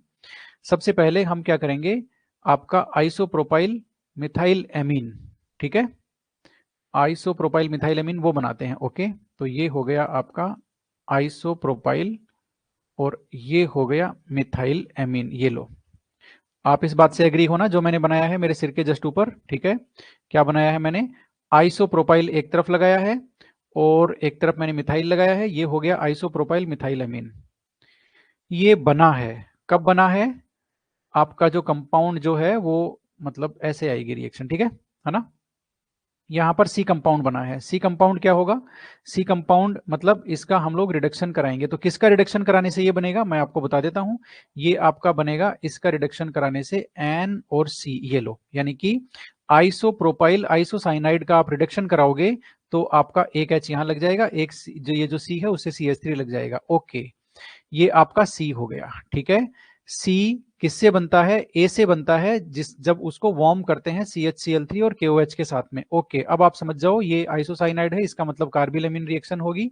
यहां पर आपने CHCl3 लगाया और ये आपने KOH लगाया। अब इसका प्राइमरी अमीन कैसे बनाओगे, जाहिर सी बात है, आपको पता है कार्बिल अमीन टेस्ट में जो आपका प्राइमरी अमीन ग्रुप है वो NC ग्रुप में कन्वर्ट हो जाता है। यानी कि यदि इस आइसोसाइनाइड का आप प्राइमरी अमीन बनाओगे तो ये जो NC ग्रुप है इसको आप NH2 में कन्वर्ट कर दो, ये लो और आप ये लो, बात खत्म। ये आपका ए आ गया दोस्तों, ये आपका ए आ गया, यानी कि आपका ये रहा, ए ऑप्शन आपका सही है, ठीक है ना, आइसोप्रोपाइल एमीन, ओके। अब आप और देख लो कि ये जो है aliphatic amine treated with HNO2, इसकी तो जरूरत ही नहीं है, जाहिर सी बात है, इसका हम नाइट्रस एसिड से रिएक्शन कराएंगे तो अल्कोहल बनेगा और N2 निकलेगा, ठीक है। तो कुल मिला के आपने देखा, मैंने इसको रिवर्स मेथड में लिया, सबसे लास्ट वाला प्रोडक्ट हमें मिला था, ठीक है, उसका रिएक्टेंट, उसका रिएक्टेंट, उसका रिएक्टेंट करते करते हम लास्ट में जो स्टार्टिंग मॉलिक्यूल था वहां तक पहुंच गए हैं, और वो हमारा आइसोप्रोपाइल था। ऑप्शन नंबर ए है। कॉन्सेप्ट क्या था इसमें? कॉन्सेप्ट ये था कि आपको पता होना चाहिए कि कार्बिल अमीन रिएक्शन में जो एनसी, जो आपका प्राइमरी अमीन ग्रुप है वो एनसी में कन्वर्ट होता है, और उसका यदि आप रिडक्शन कराओगे तो वो आपके वापस किस में कन्वर्ट हो जाते हैं? आइसोसाइनाइड सेकेंडरी अमीन में कन्वर्ट हो जाते हैं। ये इसमें कॉन्सेप्ट था। आइसोसाइनाइड का रिडक्शन सेकेंडरी अमीन, और आइसोसाइनाइड का हाइड्रोलाइसिस आपने अभी देखा है किस में कन्वर्ट होता है? आइसोसाइनाइड का। ये भाई टेढ़ा क्यों लिखा जा रहा है? मैं खुद टेढ़ा लिख रहा हूं क्या? एक काम करते हैं, इसको ऐसे करते हैं, हाँ अब सही है। ओके, ये बोर्ड टेढ़ा है भाई। ओके, अब सही है एकदम, ठीक है। यस, तो आपने देखा हाइड्रोलाइसिस जब हमने रिएक्शन अभी अभी कराई थी, ठीक है, तो हाइड्रोलाइसिस में आइसोसाइनाइड के हाइड्रोलाइसिस में प्राइमरी अमीन और आपका फॉर्मिक एसिड बन रहा था, रिडक्शन हमने यहाँ पे करवा दिया है, सेकेंडरी अमीन बन रहा है, ठीक है। ऐसे ही देखो रिएक्शन हम सीखते चले जाते हैं और हमारा जो नॉलेज है वो ग्रो होता है, और नया पॉइंट मिलते ही नोट्स में ऐड कर लेते हैं, बात खत्म। विच of the compound following compound is most basic? सबसे ज्यादा बेसिक कौन है? ओके, अभी पता लगाते हैं सबसे ज्यादा बेसिक कौन है। ये आपका एराइल अमीन है। एराइल अमीन में ये लोन पेयर बेंजीन रिंग के साथ कंजुगेशन में रहता है, तो ये बेसिसिटी इसकी ज्यादा नहीं होगी, कम होगी। ये भी आपका वही है, ठीक है, ये भी कंजुगेशन में रहेगा, ठीक है, आपका एराइल अमीन है ना, ये भी ज्यादा बेसिक नहीं होगा। ये आपका एमाइड है, ये एमाइड में ये आपका इधर तो जाता ही जाता है, लेकिन साथ में इसके साथ में ये माइनस आई वाला ग्रुप और लग जाता है, और इसके साथ सीओ के साथ में भी ये जो है नाइट्रोजन का लोन पेयर ये कंजुगेशन में रहता है, ठीक है। तो कुल मिलाकर के ये जो एमाइड है ये तो आपके एनिलिन से भी कम बेसिक होते हैं, जो आपके एमाइड होते हैं एनिलिन से भी कम बेसिक होते हैं, ठीक है। तो ये भी ज्यादा बेसिक नहीं है, मोस्ट बेसिक नहीं है। मोस्ट बेसिक आपका ये मिलेगा बेंजाइल एमीन। क्यों? क्योंकि इसमें नाइट्रोजन का जो लोन पेयर है वो बेंजीन के साथ में कंजुगेशन नहीं है, सुन लो, कंजुगेशन में नहीं है, ठीक है, कोई कंजुगेशन नहीं है यहाँ पर, क्योंकि बेंजीन रिंग और NH2 के बीच में ये CH2 आ गया, दीवार बन के खड़ा है, इस इलेक्ट्रॉन पेयर को बेंजीन में नहीं जाने दे रहा, ठीक है। तो कुल मिलाकर के यहाँ कंजुगेशन नहीं है। जब कंजुगेशन नहीं है तो जो NH2 पे जो लोन पेयर है वो आराम से अवेलेबल है किसी को भी डोनेट करने के लिए, इसका मतलब ये अच्छा बेसिक है आपका बी वाला। अब यहाँ पर एक चीज सुन लो, जो मैं आपको बता रहा था वो मैं आपको ये बता रहा था कि बेसिसिटी का ऑर्डर मैं आपको बता रहा था कि RnH2 जो है बेसिकली ये जो है ये बी वाला कंपाउंड ये RnH2 की कैटेगरी में आ गया, ठीक है। RnH2 जो है वो आपके ArNH2 से ज्यादा बेसिक होते हैं, इसमें आपको कोई दिक्कत नहीं है कंजुगेशन की वजह से, और ये ज्यादा बेसिक होते हैं आपके एमाइड से, ये लो ArCO और NH2, ये लो एमाइड से ये ज्यादा बेसिक होते हैं। कौन? आपके एनिलीन, ठीक है। एमाइड सबसे कम बेसिक इसलिए होता है क्योंकि एक तो CO का क्या बोलते हैं, नहीं ये तो अच्छा, ये तो वैसे ही नहीं था, ओके ओके, इसमें CO इधर लगा रखा है, ठीक है, जनरली एमाइड में आपका CO बेंजामाइड में इधर लगता है, ओके कोई बात नहीं, ठीक है। तो मेरा कहने का मतलब यह है कि जो बेंजामाइड है वो भी आपका इससे एनिलिन से काफी कम बेसिक होता है। उसका रीजन भी यही है कि एक तो ये आपका माइनस आई वाला स्ट्रॉन्ग इफेक्ट आ गया, प्लस में ये जो नाइट्रोजन वाला लोन पेयर है ये भी CO के साथ में कंजुगेशन में है, ठीक है। तो एमाइड बेंजामाइड एनिलिन से भी आपका कम बेसिक है, ये इसको आप याद रखना, नोट्स में नहीं है तो ऐड कर लो, ठीक है। Which of the following statement about primary amine is false? Primary amine के बारे में कौन सा स्टेटमेंट सही नहीं है? पढ़ो भाई, कौन सा सही नहीं है, पढ़ लो जरा। एलिफेटिक एंड एरोमेटिक एमाइड में, एलिफेटिक एंड एरोमेटिक एमाइड में कौन ज्यादा बेसिक होगा? एलिफेटिक एंड एरोमेटिक एमाइड में कौन ज्यादा बेसिक होगा? बोल करके एलिफेटिक ही होगा, बात खत्म। क्योंकि एरोमेटिक में तो आपका बेंजीन रिंग का और माइनस आई इफेक्ट लगेगा ना, बात को समझो जरा। तो एलिफेटिक एमाइड ही होगा। वैसे मैं एक चीज आपको बता दूं, एमाइड्स का बेसिक करेक्टर नहीं पढ़ा जाता क्योंकि उनका बेसिक करेक्टर न के बराबर होता है। एमाइड का बेसिक करेक्टर न के बराबर होता है, उल्टा उनका क्या पढ़ा जाता है, थोड़ा बहुत यदि उसमें कुछ होता है तो एसिडिक करेक्टर जरूर होता है, बेसिक करेक्टर तो बिल्कुल नहीं होता, ठीक है। इसीलिए आपको मतलब क्या बोलते हैं, एमाइड के बारे में आपको एक ही कॉन्सेप्ट ज्यादातर सीखने को मिलेगा कि आपका जो क्या बोलते हैं ये आपके एमीन, यानी कि जैसे बेंजामाइड है तो वो इसका एमीन कौन हो गया, एनिलीन हो गया, उससे कम बेसिक है, ठीक है। आपका एसिटेमाइड है वो आपका इसका एमीन कौन सा हो गया, इथेनेमाइड, उससे कम बेसिक है, ठीक है। बात समझ में आ गई। दो एमाइड का आप कंपैरिजन करोगे तो ये थोड़ा सा स्पेशल सिचुएशन हो गया, कंपैरिजन हम आराम से कर सकते हैं। जो आपका एलिफेटिक एमाइड है वो आपका ज्यादा बेसिक है बजाय के आपके एरोमेटिक एमाइड से, ठीक है ना। इतनी बात हो गई। ओके, वैसे इनका बेसिक प्रॉपर्टी पढ़ा नहीं जाता, मतलब उसको बताया और समझाया नहीं जाता क्योंकि वो यूजफुल नहीं है। बात को समझो, जैसे अभी आपको कोई कार्बोक्सिलिक एसिड का बेसिक प्रॉपर्टी पूछे तो उसका कोई यूजफुलनेस नहीं है, वो यूज नहीं है उसका, इसलिए हम पढ़ते भी नहीं है, न हम बताते हैं न हम सुनते हैं, ठीक है ना, न आपको लिखा हुआ मिलता है कहीं, क्योंकि वो यूजफुल नहीं है। इसकी एसिडिक प्रॉपर्टी है, वही पढ़ते हैं, ठीक है। Okay, yes. Which of the following statement about primary amine is false? Primary amine के बारे में कौन सा फॉल्स है, गलत है। Okay, yes. Alkyl amine are stronger bases than aryl amine. Alkyl amine are stronger bases than aryl amine, सही है। Alkyl amine react with nitrous acid to produce alcohol, सही है। Aryl amine react with nitrous acid to produce phenol. Aryl amine react with nitrous acid to produce phenol, ये तो गलत लग रहा है क्योंकि डाइजोनियम सोल्ट बनते हैं। Yes. Alkyl amine are stronger bases than ammonia. Alkyl amine are stronger bases than ammonia, ये भी सही है, इसका मतलब यही गलत है। यस। इसमें थोड़ा डाउट मुझे इसलिए आया क्योंकि यदि आप टेम्परेचर बढ़ा दोगे तो बनना तो फिनोल ही है, लेकिन इन्होंने ये वाली कंडीशन मेंशन नहीं की, तो जनरल सेंस में यही लेते हैं कि एराइल एमीन नाइट्रस एसिड के साथ रिएक्शन करके डाइजोनियम सोल्ट बनाता है, ठीक है। यदि ये टेम्परेचर दे देता कि फिर हम उसको टेम्परेचर, ज्यादा टेम्परेचर पे बनाएंगे तब क्या होगा, तब फिनोल बनेगा, लेकिन इन्होंने दिया नहीं और बाकी तीन वाले सही है एकदम, इसलिए यही गलत है, ठीक है। जिसमें डाउट है वही गलत है। Match the compound given in list 1 list 2। List 1 list 2 में कुछ कंपाउंड दिए हुए हैं भाई, मैच करना है, नीट 2010 के मेंस में आया हुआ है, ठीक है। अभी मैच कर देते हैं, 2 मिनट का काम है। ओके ओके ओके ओके, ये क्या किया भाई, लूकास भी आ गया, ये तो सारे चैप्टर कवर कर लिए इसने आपका। ये देखो, आपका एस्टर आ गया, आपका एल्कोहल आ गया, आपका एल्काइन आ गया और आपका एमीन आ गया। ये लो, ये तो सारे चैप्टर लेके आ गए एक साथ ही। ओके, कोई बात नहीं, देखते हैं, फिर भी धीरे धीरे करने की कोशिश करेंगे इसको। तो लूकास तो भाई अल्कोहल का है, इसका मतलब अल्कोहल इनमें से कौन सा है, ये लो, ये हो गया डी में 4, अल्कोहल है ना, ठीक है, डी में 4 हो गया। अब ये कह क्या रहा है वो भी देख लेते हैं जरा।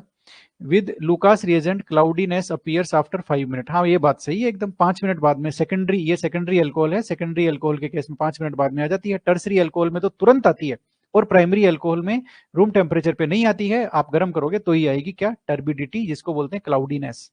तो लुकास टेस्ट अल्कोहल का हमें याद है, हमने रटा हुआ है वो एकदम अच्छे से, ठीक है, क्योंकि SN1 रिएक्शन उसमें होती है, तो इसलिए टर्सरी जो एमीन होते हैं वो फास्टर रिएक्ट करते हैं और वो तुरंत क्लाउडीनेस देते हैं, तुरंत टर्बिडिटी देते हैं। कुल मिला के डी में 4। अब हम इसके उत्तर को पकड़ने की कोशिश करते हैं दोस्तों। डी में आपका 4, डी में आपका 4, यानी कि ये भी सही हो सकता है, ये भी सही हो सकता है। चलो अब दूसरा और देखते हैं हमें कौन सा आता है।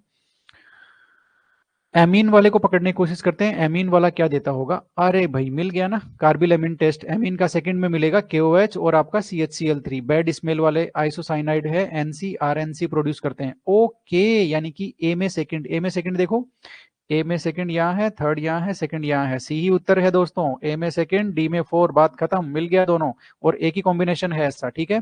अब बी में थर्ड है, सी में 1 है, बी क्या है भाई, बी में आपका थर्ड है, ये लो, बी एल्काइन है।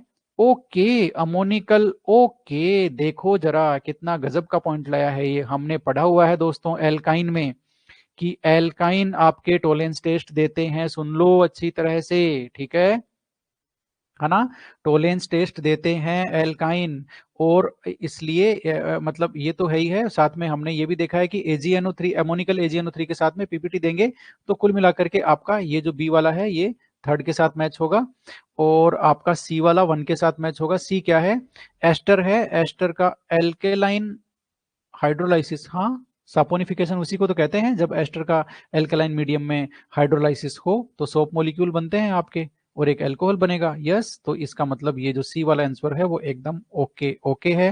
मेंस का क्वेश्चन था भाई, खतरनाक क्वेश्चन था ये तो, सारे चार पांच चैप्टर हैं, सबको लपेट लिया इसने। Okay, question number 27, predict the product, product निकालना है। ओके, अभी निकालते हैं।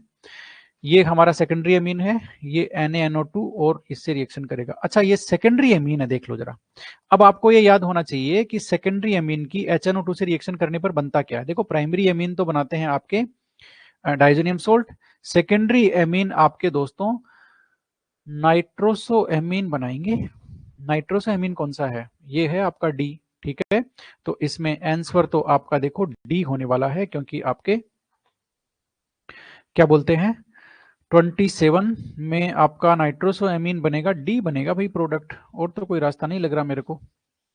ये भी नहीं है, ये भी नहीं है, ये भी नहीं है, डी बनेगा भाई प्रोडक्ट नाइट्रोसो एमीन। यस, ये आपका नाइट्रोसो एमीन है, यही प्रोडक्ट होगा सेकेंडरी एमीन का। भाई मैंने आपको एक पीडीएफ भी शेयर की थी, आप देखना जरा, डाउट क्लास फोल्डर में एक इंपॉर्टेंट नाम से पीडीएफ है, नोट क्लास नोट्स में भी उसको डाला हुआ है। उसमें मैंने प्राइमरी सेकेंडरी टर्सरी एमीन को विभेद कैसे करते हैं इसके सारे तरीके वहां पर समराइज किए हुए हैं। आपका हिंसबर्ग टेस्ट भी है, आपका HNO2 की रिएक्शन भी है। तो आप याद रखना, ये 3-4 क्वेश्चन देखने से मुझे लग रहा है कि आपको HNO2 की रिएक्शन प्राइमरी सेकेंडरी और टर्सरी एमीन से आनी चाहिए, ठीक है। हिंसबर्ग रिएजेंट की तो आपको आती होगी, वो तो इंपॉर्टेंट है, लेकिन छुपी हुई रिएक्शन है HNO2 की। HNO2 की आपको primary amine, secondary amine, tertiary amine से रिएक्शन से क्या बनता है ये आपको पता होना चाहिए। इसमें मुझे ऐसा लग रहा है ये धोखा आपके साथ कभी भी हो सकता है, ठीक है। इसलिए आपको करना कुछ नहीं है, वो जो इंपॉर्टेंट पीडीएफ है उसमें वापस जाके देख लेना, और हमने भी लिया है इसको HNO2 की प्राइमरी सेकेंडरी एमीन टर्सरी से क्या प्रोडक्ट बनेगा, ठीक है। तो वो हो गया 27 में आपका नाइट्रोसामिन बनेगा, ये लो, ठीक है। 28, which of the following is more basic than aniline? More basic than aniline से कौन ज्यादा बेसिक होगा? ये क्या है, बेंजाइल एमीन। बेंजाइल एमीन की स्ट्रक्चर क्या है जरा देख लो, CH2 और आपका NH2। तो भाई यही ज्यादा बेसिक है। कैसे बीच में आ गया ना CH2, तो जो रेजोनेंस था, कंजुगेशन हो रहा था नाइट्रोजन के लोन पेयर का बेंजीन रिंग के साथ में, वो टूट गया यहाँ पर। इसका मतलब ये अच्छा बेसिक है, लोन पेयर दे सकता है ये किसी को, इसका मतलब यही ज्यादा बेसिक है। मोर बेसिक पूछा ना, यही है। अब इनका देख लेते हैं, ये क्या है, डाइफिनाइल एमीन। डाइफिनाइल एमीन का मतलब है आपका जो NH है उससे दो बेंजीन रिंग जुड़ी हुई है। तो भाई ये तो ज्यादा बेसिक कैसे होगा, ये तो आपका कम बेसिक होगा। कैसे, बेंजीन रिंग के साथ ये लोन पेयर पहले ही कंजुगेशन में आ रहा था, अब तो आपकी दूसरी बेंजीन रिंग होगा और आ गई, तो अब तो जो लोन पेयर थोड़ी बहुत देर नाइट्रोजन पे था, अब तो वो भी नहीं रहेगा, क्योंकि दोनों बेंजीन रिंग उसको अपने पास बुला रही है। ये 3 बेंजीन रिंग कर दिया, तो ये तो और भी गड़बड़ हो गई। इसका मतलब जैसे जैसे आप नाइट्रोजन के साथ में बेंजीन रिंग लगाते चले जाओगे, आपका जो बेसिसिटी है वो कम होती चली जाएगी दोस्तों। इसको आप पॉइंट में, आप हमारे जो नोट्स हैं है ना, उसमें आप देखना, यदि ये पॉइंट नहीं है तो आप वहां ऐड करना इसको। क्या कि आप यदि ये जो फिनाइल ग्रुप लगाते जा रहे हो, ठीक है, तो आपकी जो बेसिसिटी है वो कम होती चली जाएगी, बढ़ेगी नहीं, कम होती चली जाएगी, ठीक है। ओके, अब आप ये देख लो जरा, PR क्या है ये, पैरानाइट्रो एनिलीन। पैरानाइट्रो एनिलीन तो एनिलीन से कम ही होगा, क्योंकि इलेक्ट्रॉन विड्रॉइंग ग्रुप लग गया इसमें। कुल मिला के ये आ गया answer. The final product C बनता है इस रिएक्शन में। सी कैसे बनता है इस रिएक्शन में, मतलब सी बनता है वो क्या है ये बताना है क्या, अभी बताते हैं। ओके, ये भाई एसाइलेशन की रिएक्शन आ गई। एसाइलेशन में आप जानते हो ना, एक हाइड्रोजन हट जाता है और CO और CH3 एसाइल ग्रुप यहाँ पे लग जाता है, लग गया। फिर भाई आप इसका ब्रोमिनेशन कराओगे, तो भाई ये ऑर्थो पैरा डायरेक्टिंग है, तो पैरा पे तो ऑलरेडी CH3 है, इसका मतलब ऑर्थो पे ही आएगा BR दोस्तों, और कोई रास्ता नहीं है, यही बस धोखा है इसमें। कोई देखे कि CH3 ऑलरेडी है पैरा पे, तो कहां जाएगा BR अब ऑर्थो पे जाएगा आपका, और फिर उसका हाइड्रोलाइसिस करा देंगे, तो ये जो ग्रुप है आपका एसिटेनिलाइड वाला ग्रुप, ये NH2 में कन्वर्ट हो जाएगा। कुल मिला के आपका प्रोडक्ट हो गया। ये NCERT से उठाया हुआ सवाल है दोस्तों, NH2 और यहाँ पे आपका BR और यहाँ पे आपका CH3 मिलकर के आपका प्रोडक्ट C बन गया। इसमें मुझे नहीं लगता आपको कोई डाउट है ना। NCERT से उठाया हुआ सवाल है, ठीक है, आराम से आप इसको पकड़ लेंगे। बस घुमाने की कोशिश इतनी करी है कि जनरल सेंस में हम ये देखते हैं कि एसिटिनलाइड का ब्रोमिनेशन कराओगे तो पैरा पोजीशन पे जाना चाहिए, लेकिन पैरा ऑलरेडी ऑक्यूपाइड है तो ऑर्थो पे ही जाएगा, क्योंकि वो आपका ऑर्थो पैरा डायरेक्टिंग है। फिर वही सवाल, इसने कहा A का रिडक्शन कराओ तो B आएगा, B का आप ये देखो, ये रिएक्शन को पहचानो, ये आपकी होफमैन ब्रोमाइड रिएक्शन नहीं है, ये आपकी कार्बिल टेस्ट है, ये लो, ठीक है।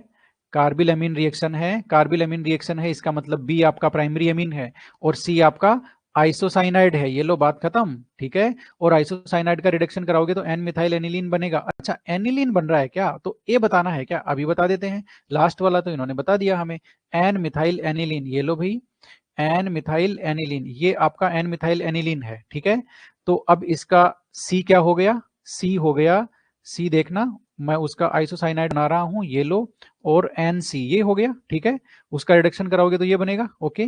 अब इसका एमीन क्या हो गया, मतलब आइसोसाइनाइड का एमीन क्या हो गया, यानी कि आपका बी क्या हो गया, क्योंकि ये कार्बिल रिएक्शन है ना, प्राइमरी एमीन से ही तो आइसोसाइनाइड बनते हैं, तो ये आपका एनिलीन हो गया, ये बी आपका एनिलीन हो गया। और एनिलीन किसके रिडक्शन से बनता है, यानी कि ए क्या है, ए आपका दोस्तों नाइट्रोबेंजीन है। ये लो, कहानी खत्म हो गई, यानी कि नाइट्रोबेंजीन ए है, उसका रिडक्शन कराओगे तो एनिलीन बनेगा, एनिलीन का कार्बिल एमीन टेस्ट कराओगे तो आइसोसाइनाइड बनेगा, आइसोसाइनाइड का रिडक्शन कराओगे तो सेकेंडरी आपका एमीन बनेगा, यानी कि एन मिथाइल एनिलीन बनेगा। एकदम ओके ओके है दोस्तों, बी आपका आंसर है नाइट्रोबेंजीन। मतलब रिएक्शन का सीक्वेंस पूछा है, ठीक ठाक पूछा है, अच्छा पूछा है, कोई दिक्कत नहीं है। Okay, phenyl isocyanide are prepared, कौन सी रिएक्शन में आइसोसाइनाइड, भाई पूरी दुनिया जान गई अब तो, कार्बिल एमीन टेस्ट में बनता है, ठीक है। The compound obtained by heating mixture ethylamine chloroform, ये फिर लो वही कार्बिलमीन को पकड़ करके बैठ गए ये तो। ये देखो, the compound obtained by heating a mixture of ethylamine और क्लोरोफॉर्म और इथेनोलिक पोटेशियम हाइड्रोक्साइड के मिक्सचर को हीटिंग करेंगे तो कौन सा कंपाउंड आएगा। देखो ये प्राइमरी एमीन है और ये क्लोरोफॉर्म और KOH है, यानी कि ये कार्बिलमीन रिएक्शन है, तो इसमें प्रोडक्ट क्या बनेगा, आइसोसाइनाइड बनेगा, इथाइल आइसोसाइनाइड, सी आपका इसमें आंसर होगा। कार्बिलमीन तो भी छाई हुई है, होफमैन ब्रोमाइड और कार्बिलमीन के इसमें मेरे ख्याल से 60 से 70% है वो क्वेश्चन है। An aniline on nitration gives, aniline nitration पे क्या देती है, क्या देगी भाई, एनिलीन बेचारी ऑर्थो पैरा डायरेक्टिंग है, तो एक तो पैरा प्रोडक्ट बन जाएगा, एक ऑर्थो प्रोडक्ट बन जाएगा, मेटा पे क्यों जाएगा, नहीं जाएगा। अच्छा मेटा पे जाएगा तो सही, लेकिन पैरा और मेटा दोनों एक साथ नहीं आएगा, ये इन्होंने यहाँ थोड़ा सा कंफ्यूजन क्रिएट किया है। मेटा देखो बनता तो है ना, लेकिन पैरा और मेटा एक साथ नहीं आता ना। मेटा यदि यदि ये हमें ये देता, यदि ये हमें ये प्रोडक्ट देता केवल और केवल आपका मेटा पे देता NO2, तो हम कहते हैं ये तो बनता है, ये तो बनता है, लेकिन इसने ये नहीं दिया, दोनों दे दिया, तो ये नहीं बनेगा, इसका मतलब डी ऑप्शन आएगा, ए और सी, ठीक है। कहीं कोई दिक्कत नहीं है, थोड़ा सा कंफ्यूज किया है इसने, लेकिन कोई बात नहीं, हमने उसको पकड़ के चला, जो हमने सीखा हुआ है उसको। 34 देख लेते हैं। Action of nitrous acid on aliphatic primary amine, भाई एलिफेटिक प्राइमरी एमीन की नाइट्रस एसिड से रिएक्शन कराते हैं तो अल्कोहल बनता है, ये हमने सीख लिया है, रट लिया है, याद कर लिया है, कहीं कोई दिक्कत नहीं है।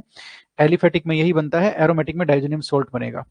Which of the following order is wrong, कौन सा ऑर्डर गलत है, अभी बताते हैं गलत है।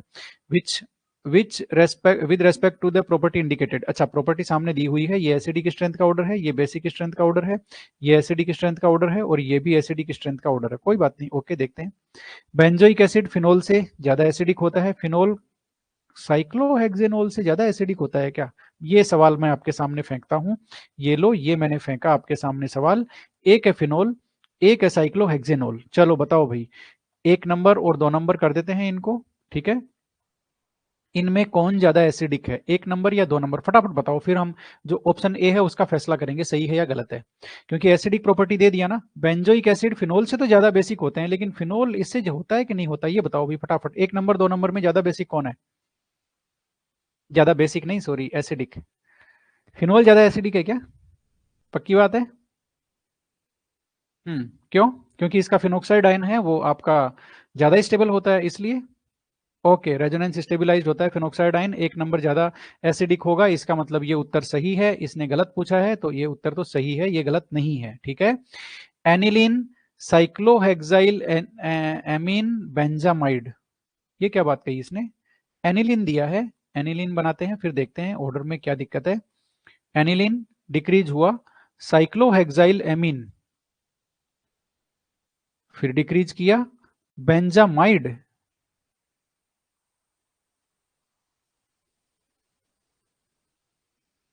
हम्म हम्म हम्म हम्म हम्म हम्म ये ऑर्डर तो सही नहीं है, देख लो जरा, ये आपका क्या बोलते हैं, ये तो कम बेसिक होना चाहिए ना इससे, ठीक है, क्योंकि इसमें तो कंजुगेशन नहीं है, इसमें तो कंजुगेशन है, तो ये तो आपका कम बेसिक होना चाहिए, यही गलत है, पकड़ लिए एकदम, यही गलत है, यही हमारा उत्तर है, ये देखो रॉन्ग बोला है ना, यही गलत है, तो यही उत्तर है, ये हमारा बी आंसर होगा, ठीक है। इसमें कोई डाउट है तो बताओ फटाफट से, बी आंसर होगा इसमें, यस। अच्छा इसका सही ऑर्डर क्या होगा फिर, सही ऑर्डर होगा साइक्लोहेक्सिलमीन नंबर 1 बेसिक होगा, एनिलीन नंबर 2 होगा, बेंजामाइड नंबर 3 होगा, बात को समझो जरा, ठीक है। इसका सही बेसिसिटी का ऑर्डर हो गया 1 2 3, जो मेरे सिर के जस्ट ऊपर है, ओके, यस। इतनी बात आपको क्लियर हो गई? मेरे ख्याल से ये हो गया होगा, ठीक है। आगे जाने की ज्यादा जरूरत नहीं है। Formic acid, acetic acid, propionic, ये एकदम सही है। ये फ्लोरो, क्लोरो, ब्रोमो एसिटिक एसिड, ये भी एकदम सही है। ये आप कार्बोक्सिलिक एसिड में जाके चेक कीजिए इनको, ये आपको फिनोल में मिलेगा ए वाला, और बी वाला हमने यही पकड़ लिया, यही गलत है, तो यही उत्तर है, यस। कार्बिलमिन फिर आ गया भाई, 1992 में पूछा हुआ है, बहुत पुराना है ना? है ना? आप लोगों में से हो सकता है कईयों से पुराना हो, नहीं, हाँ हो सकता है, ये बिल्कुल हो सकता है, यस। काफी लोगों से, मेरे ख्याल से तो सबसे ही पुराना होगा आप लोगों से ये क्वेश्चन, ठीक है। For carbylamine reaction we need hot alcoholic KOH। Carbylamine के लिए एल्कोहलिक KOH हमें चाहिए क्या? हाँ चाहिए। अच्छा, एंड और क्या क्या चाहिए? तो भाई कार्बिलमिन के लिए हमें एक तो प्राइमरी अमीन चाहिए, प्राइमरी एमीन के साथ में एल्कोहलिक KOH चाहिए, और हमारा CHCl3 चाहिए। बस चाहिए हमें इतना ही, बनता हमारा RNC है, बस ये लो, जिनको जो फाउल स्मेलिंग सब्सटेंस होता है, बैड स्मेलिंग सब्सटेंस होता है, ठीक है। तो primary amine and chloroform, primary amine and chloroform, option number A सही है, ये लो। क्लोरोफॉर्म सिल्वर पाउडर नहीं चाहिए। प्राइमरी एमीन एल्काइल हैलाइड का क्या काम है? मोनो एल्काइल एमीन ट्राई, ये क्या काम है भाई? हमारा ऑप्शन नंबर ए सही है। मेथड ऑफ डाइजोनियम सोल्ट आ गया, देखो अब आपको पता चला होगा हमारा जो पीवाईक्यू में ये क्वेश्चन था ना 37, आपको याद हो तो शायद ये था वहां पर, पीवाईक्यू में था या किसमें था? हाँ पीवाईक्यू में ही था ये, ठीक है। Method of preparation of diazonium salt, उसमें से ये क्वेश्चन है, which of the following will be most stable diazonium salt. भाई आपको पूरी दुनिया जानती है क्या कि एरोमेटिक एमीन के जो डाइजोनियम सोल्ट होते हैं वो थोड़े बहुत बेचारे इज्जत रखते हैं, वो स्टेबल होते हैं। एलिफेटिक वाले बिल्कुल भी स्टेबल नहीं होते, उनको ये दुनिया बिल्कुल पसंद नहीं आती, इसलिए बनते ही तुरंत ही अल्कोहल में डिकम्पोज हो जाते हैं, ठीक है। यानी कि एरोमेटिक वाले फिर भी थोड़े बहुत स्टेबल होते हैं, संघर्ष करते हैं परिस्थिति के साथ में, जैसे आप लोग कर रहे हो, ठीक है। तो संघर्ष करते हैं, इसलिए वो कुछ काम के हैं। जो एरोमेटिक प्राइमरी जो एरोमेटिक डाइजोनियम सोल्ट होते हैं ना, वो थोड़ा बहुत संघर्ष करते हैं, इसलिए कुछ काम के हैं, कुछ काम के नहीं है, बहुत ज्यादा काम के हैं। आप देखते हो एरोमेटिक कंपाउंड कैसा भी आप इससे बना सकते हो डाइजोनियम सोल्ट से, है ना। तो आखिर जीत तो संघर्ष की होती है, इसलिए ये आपका aliphatic primary aliphatic diazonium salt है, स्टेबल नहीं है। ये भी आपका एलिफेटिक है, स्टेबल नहीं है। ये भी आपका एरोमेटिक होते होते बच गया, बीच में CH2 आ गया, इसलिए ये भी स्टेबल नहीं है। ये आपका एरोमेटिक डाइजोनियम सोल्ट है, यही आपका स्टेबल है, ठीक है। Which of the following will most stable? भाई aromatic diazonium salt most stable है, बी आंसर आएगा। क्यों है स्टेबल है? कॉन्सेप्ट क्या है आपको पता है ना?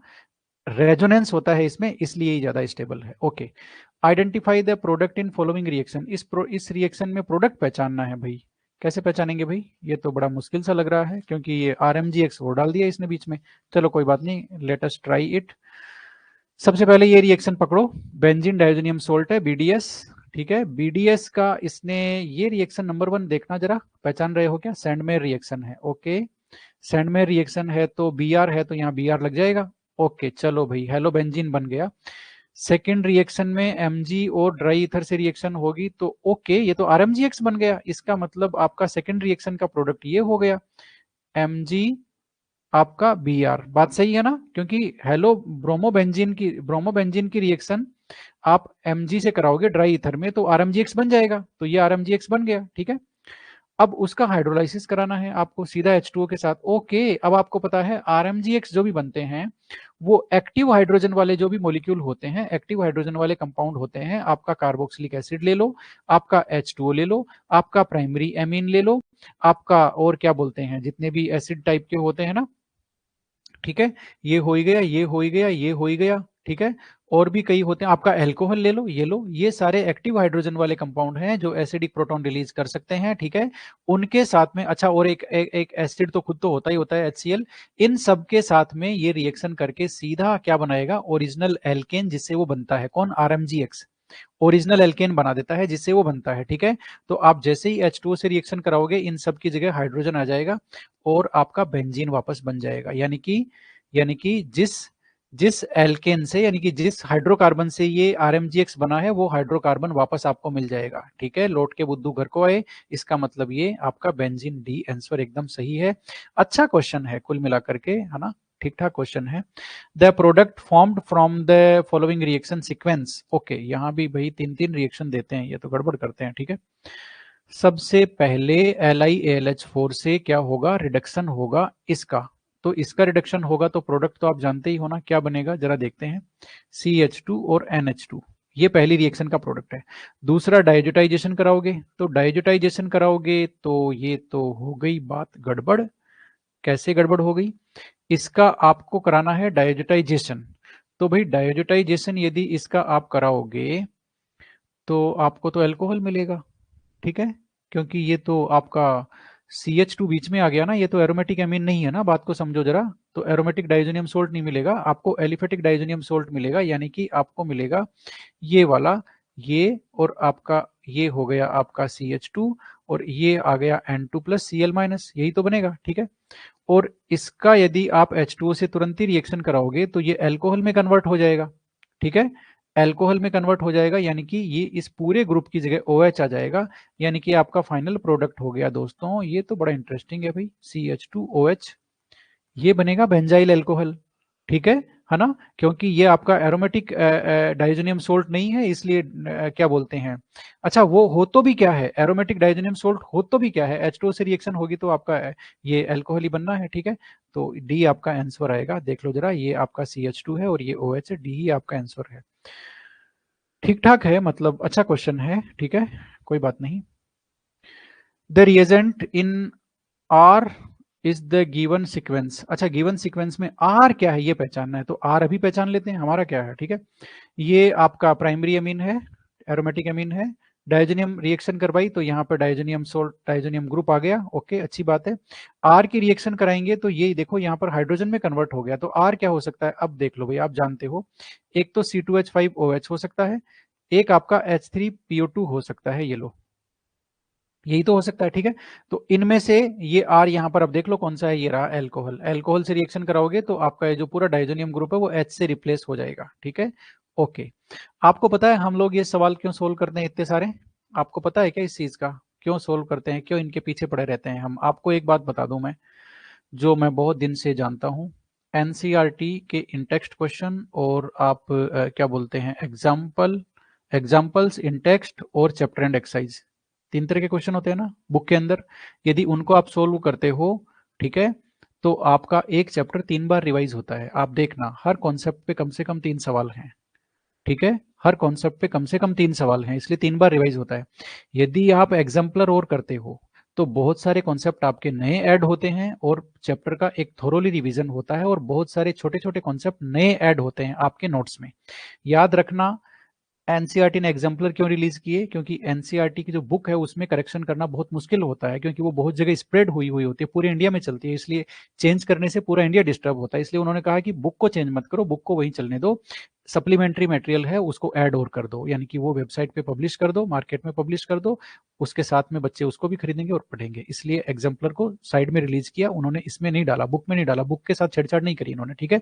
और क्वेश्चन फॉर्मेट में दिया उन्होंने, थ्योरी फॉर्मेट में नहीं दिया, चाहते तो जो बात वो सिखाना चाहते थे हर पेज का 3-3 पन्नों का थ्योरी डिजाइन करते और बुक में ऐड कर देते, लेकिन ऐसा नहीं किया, क्वेश्चन फॉर्मेट में दिया, उससे एक इंटरेस्ट भी क्रिएट हुआ कि बच्चा सोल्व करता है उसको, तो एक इंटरेस्ट क्रिएट हुआ कि चलो एनसीईआरटी के क्वेश्चन है, ठीक है, ये बात हुई। साथ में यदि आप नीट वाले भी लगाते हो, ठीक है, तो बहुत सारे छुपे हुए कॉन्सेप्ट आपके सामने आते हैं और हर रिएक्शन की इंपॉर्टेंट बातों का एकदम अच्छे से रिवीजन हो जाता है, इसलिए फंडामेंटली आप बहुत स्ट्रोंग हो जाओगे यदि आप ये पूरा सेट जो हमारा सेट है वो करके चलते हो, तो फंडामेंटली बहुत स्ट्रोंग आप होने वाले हो, है ना, ये बात आप याद रखना, ठीक है मेरी, ठीक है। और यदि आपने जो हम कर रहे हैं वो आपने कर लिया, पूरा अच्छी तरह से सीख लिया, तो क्या बोलते हैं आपको, मतलब आपका जो खुद का जो स्तर है ना, वो उठता हुआ आप खुद महसूस करोगे कि हाँ पहले से मैंने काफी कुछ सीखा है इतने सारे प्रॉब्लम सोल्व करके, ठीक है, ओके। 41 क्वेश्चन है, a given nitrogen containing aromatic compound, एक एरोमेटिक कंपाउंड है नाइट्रोजन कंटेनिंग, वो ए है, SnHCl से रिएक्शन करता है, ये लो भाई अब ये तो आ गई, और फॉलोड बाई HNO2, तो HNO2 की, अब ये देखो इजी इजी रिएक्शन को ये टारगेट करते हैं, मैं बताता हूं आपको, बहुत सिंपल सी रिएक्शन है, एरोमेटिक एमीन जो है उसकी रिएक्शन आप HNO2 से कराते हो, एक तो ये रिएक्शन दी है इसने, और एरोमेटिक जो नाइट्रोजन कंटेनिंग कंपाउंड है उसका आप SnHCl से कराओगे तभी तो ये बन रहा है, कौन सा, ये वाला, तो ये आपका नाइट्रो कंपाउंड हो गया, कहाँ दिक्कत है इसमें, ये लो ये रिएक्शन सीक्वेंस है, अभी तो हमने किया है ऊपर ये, ठीक है।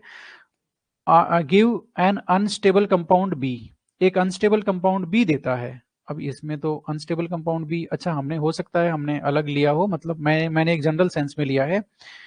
Be on treatment with phenol forms, okay. तो अब आगे इसने कपलिंग रिएक्शन बना दी ना, देखो, with phenol form a beautiful coloured compound C, यानी कि हम सही जा रहे हैं। ये आपका BDS बनेगा HNO2 से रिएक्शन करके, N2Cl, ठीक है, और उसकी फिनोल के साथ रिएक्शन आप कराओगे दोस्तों तो आपका कपलिंग रिएक्शन हो जाएगी और एजोडाई बनेगी, एजोडाई पैरा हाइड्रोक्सी एजोबेंजीन बनेगा, ठीक है। तो इसका मतलब हम एकदम सही जा रहे हैं। अब इसने पूछा क्या है वो तो देख लेते हैं। पूछा इसने ए क्या है, भाई ए हमने यहां से रामायण शुरू की है, आपका बी आंसर आएगा, ठीक है। फिर भी कहीं आपको दिक्कत हो तो मुझे बता देना। अभी तो जैसा मैं हर बार कहता हूं, है ना, बेटी है ना बाप के घर पे ही है, yes. Okay 42, in the following reaction the product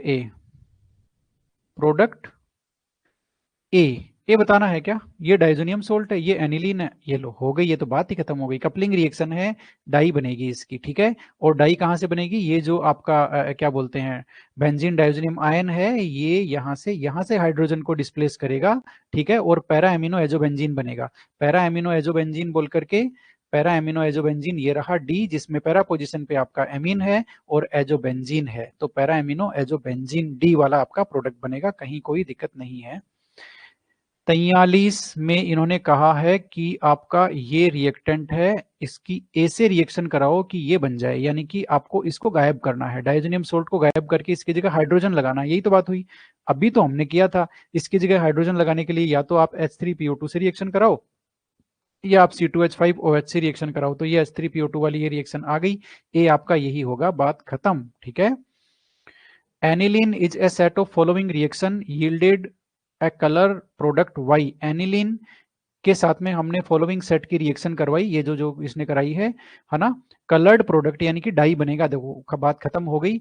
aniline का डाइजोटाइजेशन होगा तो एक्स आपका डाइजोनियम सोल्ट है, एन डाइमिथाइल एनिलीन के साथ में हमने रिएक्शन कराई हुई है, आप जाके नोट्स में भी देख लेना, कहीं कोई दिक्कत नहीं है। एजोडाई बनेगी, एजोडाई में आप याद रखना हाइड्रोजन है ना, वो पैरा पोजीशन वाला है, वो शिफ्ट होगा, मतलब वो डिस्प्लेस होगा। तो कुल मिलाकर के आपका ऑप्शन नंबर ए सही है, डाइजोनियम सोल्ट है ना, ये यहाँ जो हाइड्रोजन था उसको डिस्प्लेस करेगा और पैरा पोजीशन पे आपका ये जो डाइमिथाइल एनिलीन वाला ग्रुप है ये एज इट इज रहेगा, ठीक है। कुल मिला के 44 में आपका ऑप्शन नंबर ए सही है, ए आपका प्रोडक्ट बनेगा। कपलिंग रिएक्शन के प्रोडक्ट है, सिंपल सिंपल से आप तो जानते ही हो, ठीक है। अच्छा खास बात ये नहीं है, खास बात ये है, ये सवाल देखो कितनी बार आ गया, 2010, 2008 और 2004, 3 बार। Okay, aniline in a set of reaction yielded product D product बनता है। अच्छा डी प्रोडक्ट पहचानना है क्या, अभी पहचानते हैं। यहां से आप चले, डाइजोटाइजेशन कराया डाइजोनियम सोल्ट, ये आपकी सैंडमेयर रिएक्शन आ गई, सैंडमेयर रिएक्शन होने के बाद में ये आपका बी जो है वो लिख देते हैं एक बार। सैंडमेयर रिएक्शन के बाद में आपका आ गया साइनोबेंजीन, ठीक है। साइनोबेंजीन का आपका रिडक्शन कराया, रिडक्शन कराएंगे साइनोबेंजीन का, तो अभी बना देते हैं, साइनोबेंजीन का रिडक्शन कराएंगे तो CH2 और NH2 आएगा। इसका फिर HNO2 से रिएक्शन कराएंगे, ओके देखो कहां जाके गड़बड़ करी है इन्होंने। HNO2 से इसकी रिएक्शन कराएंगे दोस्तों तो CH2 और OH आएगा, यानी कि फिनोल नहीं बनेगा, यहां पर फिनोल नहीं बनेगा क्योंकि CH2 बीच में बैठा है, तो बेंजाइल अल्कोहल बनेगा, ठीक है। सीधा NH2 ग्रुप है वो डाइजोनियम सोल्ट में कन्वर्ट होकर के, है ना, आपका फाइनल प्रोडक्ट अल्कोहल बनेगा, तो ये बेंजाइल अल्कोहल बनेगा। अब इसने पूछा क्या वो तो देख लेते हैं, डी आपका बेंजाइल अल्कोहल है, आपका डी आंसर है, ये रहा बेंजाइल अल्कोहल, ठीक है। तो मेरे को नहीं लगता कि इन क्वेश्चंस में अब आपको दिक्कत हो रही होगी, ठीक है। प्लस में एक चीज मैं आपको और कहना चाहता हूं, ठीक है, कि एनसीईआरटी के एग्जाम्पलर लगाने बहुत जरूरी हैं। आपने देखा होगा उनमें बहुत सारे क्वेश्चन हैं, ये जो आपकी आरपीएससी और ये जो आप कर रहे हो नीट, उनसे भी बहुत अच्छे हैं एनसीईआरटी एग्जाम्पलर में, ठीक है। तो वो लगाना तो बहुत ही ज्यादा जरूरी है, ठीक है। कुल मिला के आपको सब कुछ लगाना है, ठीक है। जैसा मैं हमेशा कहता हूं कि एनसीईआरटी सोल्व करना जरूरी है, आरपीएससी पीवाईक्यू तो लगाओगे ही लगाओगे, इतनी मेहनत करके मैंने ये सारा सॉर्टिंग आउट करी है, ठीक है। और एग्जाम्पलर तो आपको लगाना ही है, ये तो मैं हमेशा कहता हूं, और ये नीट वाले तो आप छोड़ ही नहीं सकते, तो कुल मिला के आपको सारे लगाने हैं, यस। अभी मैं, मेरे को देखो सवाल सोल्व करने की जल्दी है, मैं पढ़ कुछ भी नहीं रहा हूं, आप जो लिख रहे हो वो मैं लास्ट में निपटारा करूंगा आपका, ठीक है। 46, aniline is reacted with bromine water, aniline की ब्रोमीन वाटर से रिएक्शन कराते हैं and the resulting product is treated with aqueous solution of sodium nitrite, क्या है ये, फालतू की रिएक्शन कराते रहते हैं, ठीक है। ओके चलो ठीक है, बस पढ़ते हैं। Aniline is reacted with bromine water, resulting product is, okay aniline की पहले ब्रोमीन वाटर से कराते हैं, बाद में देखा जाएगा। ये लो, अब Br2 वाटर के साथ कराएंगे, तो आपको पता है ना ये तो एक्टिवेटिंग ग्रुप है NH2, तो ये तीनों जगह ऑर्थो पैरा डायरेक्टिंग है, तो तीनों जगह ये Br को बुला लेगा। ये हमारी रिएक्शन आपको पड़ी हुई होगी, ध्यान होगा आपको। ये लो NH2, यहाँ भी Br और आपका यहाँ भी Br और यहाँ भी Br। चलो ठीक है, आगे बढ़ते हैं। अब product is treated with aqueous solution of sodium nitrite in presence of dilute HCl। Okay, यानी कि इसका डाइजोटाइजेशन कराएंगे, तो डाइजोटाइजेशन कराएंगे तो एनिलीन प्राइमरी जो NH2 ग्रुप है उसकी जगह N2+ और Cl- आएगा, ठीक है। आगे चलते हैं। The compound so formed is converted into tetrafluoroborate which is subsequently heated to dry. अच्छा, ये कह रहा है कि ये जो कंपाउंड डाइजेनियम सोल्ट बन गया, इसको टेट्राफ्लोरोबोरेट के में कन्वर्ट करते हैं HBF4 के साथ रिएक्शन करा के, तो करते हैं। फिर उसका हीटिंग करेंगे तो क्या बनेगा? अरे भाई फ्लोरोबेंजीन बनेगा। इसका मतलब ये जो आपका डाइजेनियम ग्रुप आया उसकी जगह क्या आ गया? आपका फ्लोरोबेंजीन, फ्लोरीन आ गया। इसका मतलब यहाँ फ्लोरीन रहेगा और बाकी ब्रोमीन अपनी अपनी जगह रहेगा। तो ये तो बन गया, क्या बन गया भाई? ये 2,4,6 ट्राइब्रोमोफ्लोरोबेंजीन, ये रहा 2,4,6 ट्राइब्रोमोफ्लोरोबेंजीन। ठीक ठाक है, मतलब प्रेजेंस ऑफ माइंड तो यूज कराया ही है इसने, यस सही बात है। 2,4,6 ट्राइब्रोमोफ्लोरोबेंजीन बनेगा, आप नाम देख लो वो का वही है ना। कुल मिला के इसने फ्लोरोबेंजीन बनाने वाली रिएक्शन आपको पूछी है डाइजेनियम सोल्ट में, आपको आनी चाहिए। ये भाई इसका मैंने डाउट ग्रुप में सॉल्यूशन भेज दिया है। बेसिकली ये एलिफेटिक नाइट्रो कंपाउंड है, हमारे सिलेबस में ये है नहीं, ठीक है। तो इसलिए मैंने आपको फिर भी क्या बोलते हैं, इसमें जो आंसर है, आंसर तो आपका इसमें सी आएगा। उसका रीजन है कि जो नाइट्रस एसिड के साथ में, मैं देखता हूं वो हमारी जो PDF है वो खुलेगी क्या, डाउट ग्रुप बोल करके कहाँ है, इसी में जाना पड़ेगा। पहले मैं यहाँ जाता हूँ, डाउट ग्रुप में हमारा यही तो है। ऐसा कोई आपने देखा है क्या जिसमें व्हाट्सएप में तुरंत क्या बोलते हैं मैसेज एक्सेस होते हैं? ऐसी तो क्लास आपने देखी नहीं होगी, ठीक है। तो ये हमारी बहुत ही खतरनाक बात है। ओके, खुल जा भाई व्हाट्सएप ग्रुप भी। अच्छा चलो, तो मैं तब तक आपके मैसेज पढ़ता हूँ। 43 में ऑप्शन ए बी में डिफरेंस बताओ। 43 में अभी बात करेंगे। 43 में ऑप्शन ए में बी में डिफरेंस बताओ। चलो देखते हैं, 43 का देख लेते हैं जब तक व्हाट्सएप ग्रुप डाउनलोड होता है। आ गया भाई? नहीं आया? 43 देख लेते हैं तब तक, ठीक है। 43 43 43 43 43 43 43, ओके 43 में बताओ। 43 में मैं बताता हूं आपको ए और बी में। ओके, अब मेरी बात सुनो जरा ध्यान से, बहुत ही ध्यान से।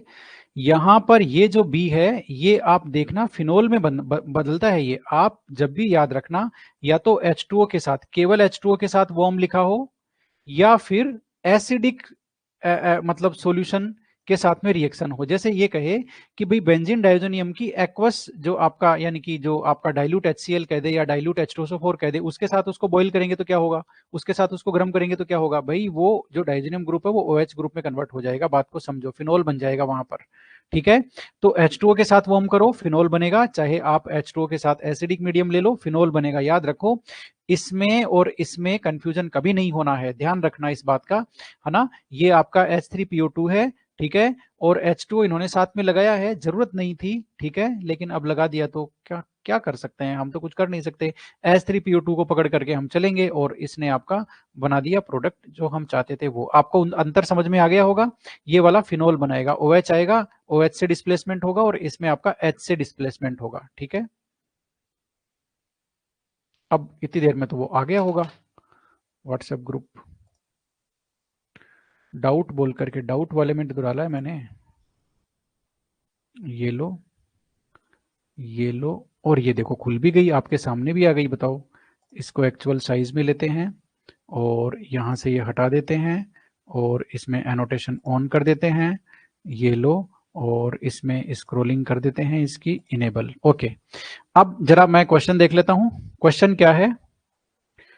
क्वेश्चन है आपका, लास्ट क्वेश्चन आ गया क्या, 47वां 47 क्वेश्चन ये कह रहा है कि नाइट्रो कंपाउंड है ये। अब बेसिकली एलिफेटिक नाइट्रो कंपाउंड है, आप इस क्वेश्चन पे ज्यादा ध्यान नहीं दोगे तो भी चलेगा, ठीक है। एलिफेटिक नाइट्रो कंपाउंड है। एलिफेटिक नाइट्रो कंपाउंड में ये कह रहा है कौन सा नाइट्रस एसिड के साथ रिएक्शन नहीं करेगा, तो भाई टर्सरी एमीन नहीं करेगा क्योंकि इसमें अल्फा हाइड्रोजन यहाँ पर है नहीं, इसलिए ये नहीं करेगा। अब ये रिएक्शन मैं आपको बता देता हूँ, ठीक है। अब ये मेरे ख्याल से आपको हो सकता है सही नहीं दिख रही हो, या दिख रही हो तो अच्छी बात है। ये हम रिएक्शन करा रहे हैं आपके नाइट्रो कंपाउंड है उनकी HNO2 के साथ में। तो प्राइमरी नाइट्रो कंपाउंड है वो, देखो आपकी रिएक्शन क्या हो रही है, HNO2 के साथ में रिएक्शन करके नाइट्रोलिक एसिड बना रहे हैं। क्या बना रहे हैं? Nitrolic acid. कौन? आपके प्राइमरी एमीन, ठीक है। और ये नाइट्रोलिक एसिड है ना, NaOH में तुरंत डिजोल्व होकर के ब्लड रेड कलर देते हैं। ये आपको याद आया हो तो वही रिएक्शन है विक्टर मेयर आपका, जो एल्कोहल में आपने विक्टर मेयर मेथड किया है ना, एल्कोहल में विक्टर मेयर मेथड किया है, मुझे तो ये वही लग रहा है, वही रिएक्शन लग रही है। उसमें भी देखना नाइट्रोलिक एसिड बनता है और NaOH में डालते ही ब्लड रेड कलर आता है ना। तो ये विक्टर मेयर मेथड है, याद कर लो, विक्टर मेयर मेथड में ये स्टेप है, आप देखना जरूर, ठीक है ना। तो क्या बोलते हैं, ये आपका हो गया। ये डिजोल्व क्यों होता है? ठीक है, NaOH में डिजोल्व होता है क्योंकि इसमें आपका क्या बोलते हैं, एसिडिक H होता है, ठीक है। अब ये HNO2 इससे रिएक्शन क्यों करता है? क्योंकि इसमें आपका एसिडिक H होता है, इसलिए आपका ये तुरंत ही रिएक्शन कर लेता है। अब सेकेंडरी देख लेते हैं, ये आपका सेकेंडरी नाइट्रोएल्केन आ गया, ये रहा सेकेंडरी नाइट्रोएल्केन। सेकेंडरी नाइट्रोएल्केन में रिएक्शन तो कर लेता है क्योंकि यहाँ पर एक H होता है, एसिडिक, ये रहा, है ना, ठीक है। लेकिन ये आपका आगे जाकर के डिजोल्व नहीं होता है NaOH से, ठीक है। टर्सरी अमीन में अल्फा H होता ही नहीं है, इसलिए टर्सरी नाइट्रोएल्केन में अल्फा H होता ही नहीं है, इसलिए रिएक्शन करता ही नहीं है HNO2 से, ओके। तो कॉन्सेप्ट यही था कि acidic H, alpha H, acidic H नहीं होता है, अल्फा H नहीं होता है बेसिकली किसमें, आपके टर्सरी नाइट्रोएल्केन में, इसलिए वो HNO2 से रिएक्शन नहीं करता है। तो हमने क्या सीखा दोस्तों? हमने ये सीखा कि हमारे चैप्टर में हमने प्राइमरी एमीन, सेकेंडरी एमीन और टर्सरी एमीन की HNO2 से रिएक्शन हमने सीखी है, वो इंपॉर्टेंट है, याद रखना सबके प्रोडक्ट।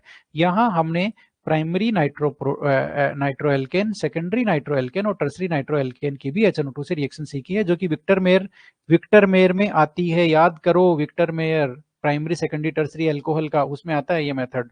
मेरे को तो लग रहा है, पूरा पूरा चांस लग रहा है मेरे को, ठीक है। तो इसमें टर्सरी एल्कोहल आएगा, okay. Nitrobenzene on reaction with, ये भाई बड़ा ही खतरनाक क्वेश्चन है। 48 देखो कहां से उठाया इसने, हमारे नोट्स खोलता हूं मैं, रुक जाओ। मेरे को तो बिल्कुल भी अंदाजा नहीं था कि ये ऐसे ऐसे भी नोट्स में से क्वेश्चन उठाते। बताओ, हमारे नोट्स में से क्वेश्चन उठाया इसने, मतलब गजब हो गया, ठीक है। Fit to with scrolling enable कर लेते हैं और इधर से इसको हटा देते हैं, ये लो, ठीक है। अब क्या बोलते हैं, नाइट्रेशन में हम लोग चल रहे हैं ना, ठीक है। अब इसमें आप देखना, हमने टेम्परेचर का इफेक्ट देखा है, एक हमने टेम्परेचर का इफेक्ट देखा था, आपको ध्यान में हो तो, कि टेम्परेचर आप बढ़ाओगे तो क्या मिलेगा। ये देखो ये रहा, यानी कि नाइट्रेशन पे टेम्परेचर का इफेक्ट हमने देखा था। ये नाइट्रेशन पे टेम्परेचर का इफेक्ट आपके सामने है। लो टेम्परेचर रखोगे तो मोनो नाइट्रो प्रोडक्ट बनेगा, हाई टेम्परेचर रखोगे तो डाई और ट्राई नाइट्रो प्रोडक्ट बनेगा, और हाई टेम्परेचर आप रखोगे तो डाई नाइट्रो ट्राई में मेटा प्रोडक्ट ही बनेगा, मेटा ही बनेगा आपका, ठीक है ना। मेटा क्यों बनेगा? क्योंकि जो NO2 है वो मेटा डायरेक्टिंग है।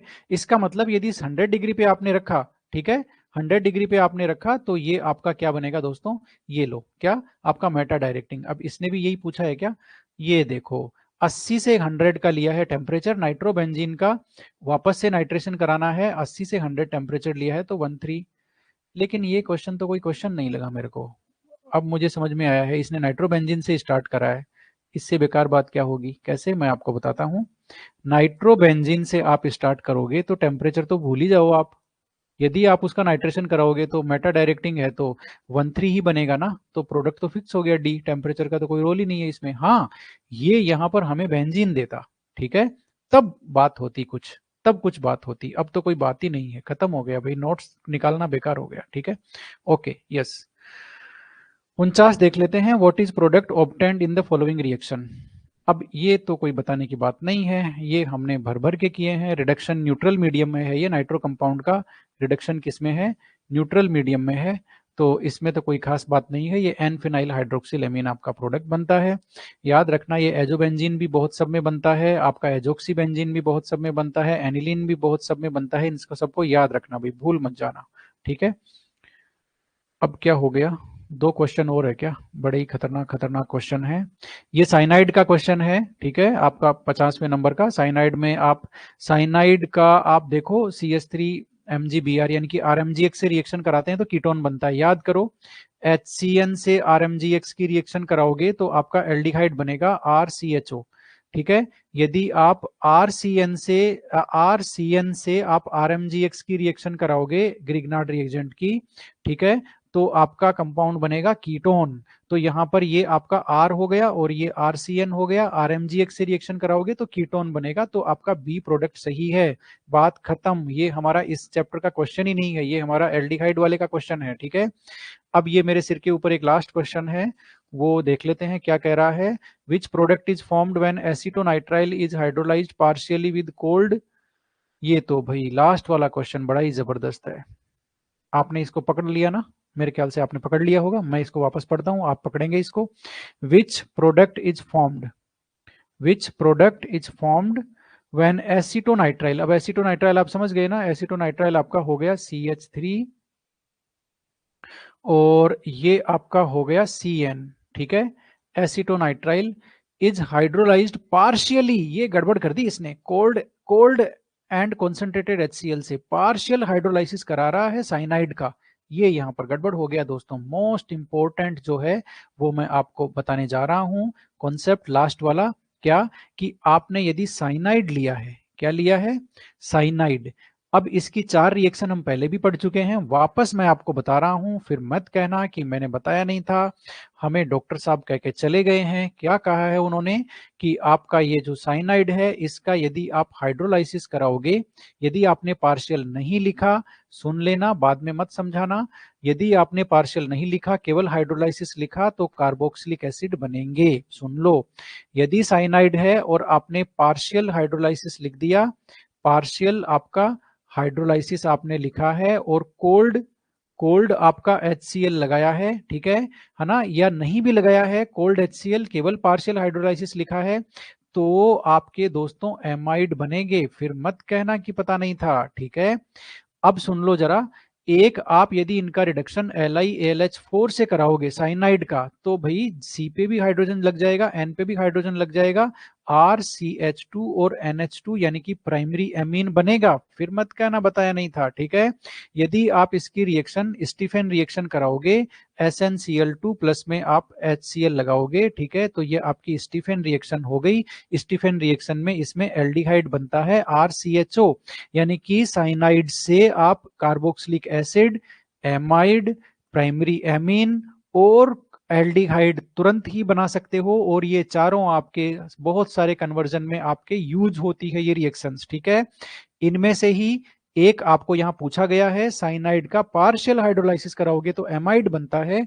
अब हम वापस चलते हैं प्रश्न के पास, और प्रश्न हमें क्या कह रहा है, प्रश्न कह रहा है कि एसीटोनाइट्राइल के हाइड्रोलाइसिस कराते हैं पार्शियली तो आपका एमाइड बनेगा, यानी कि आपका डी आंसर सही है।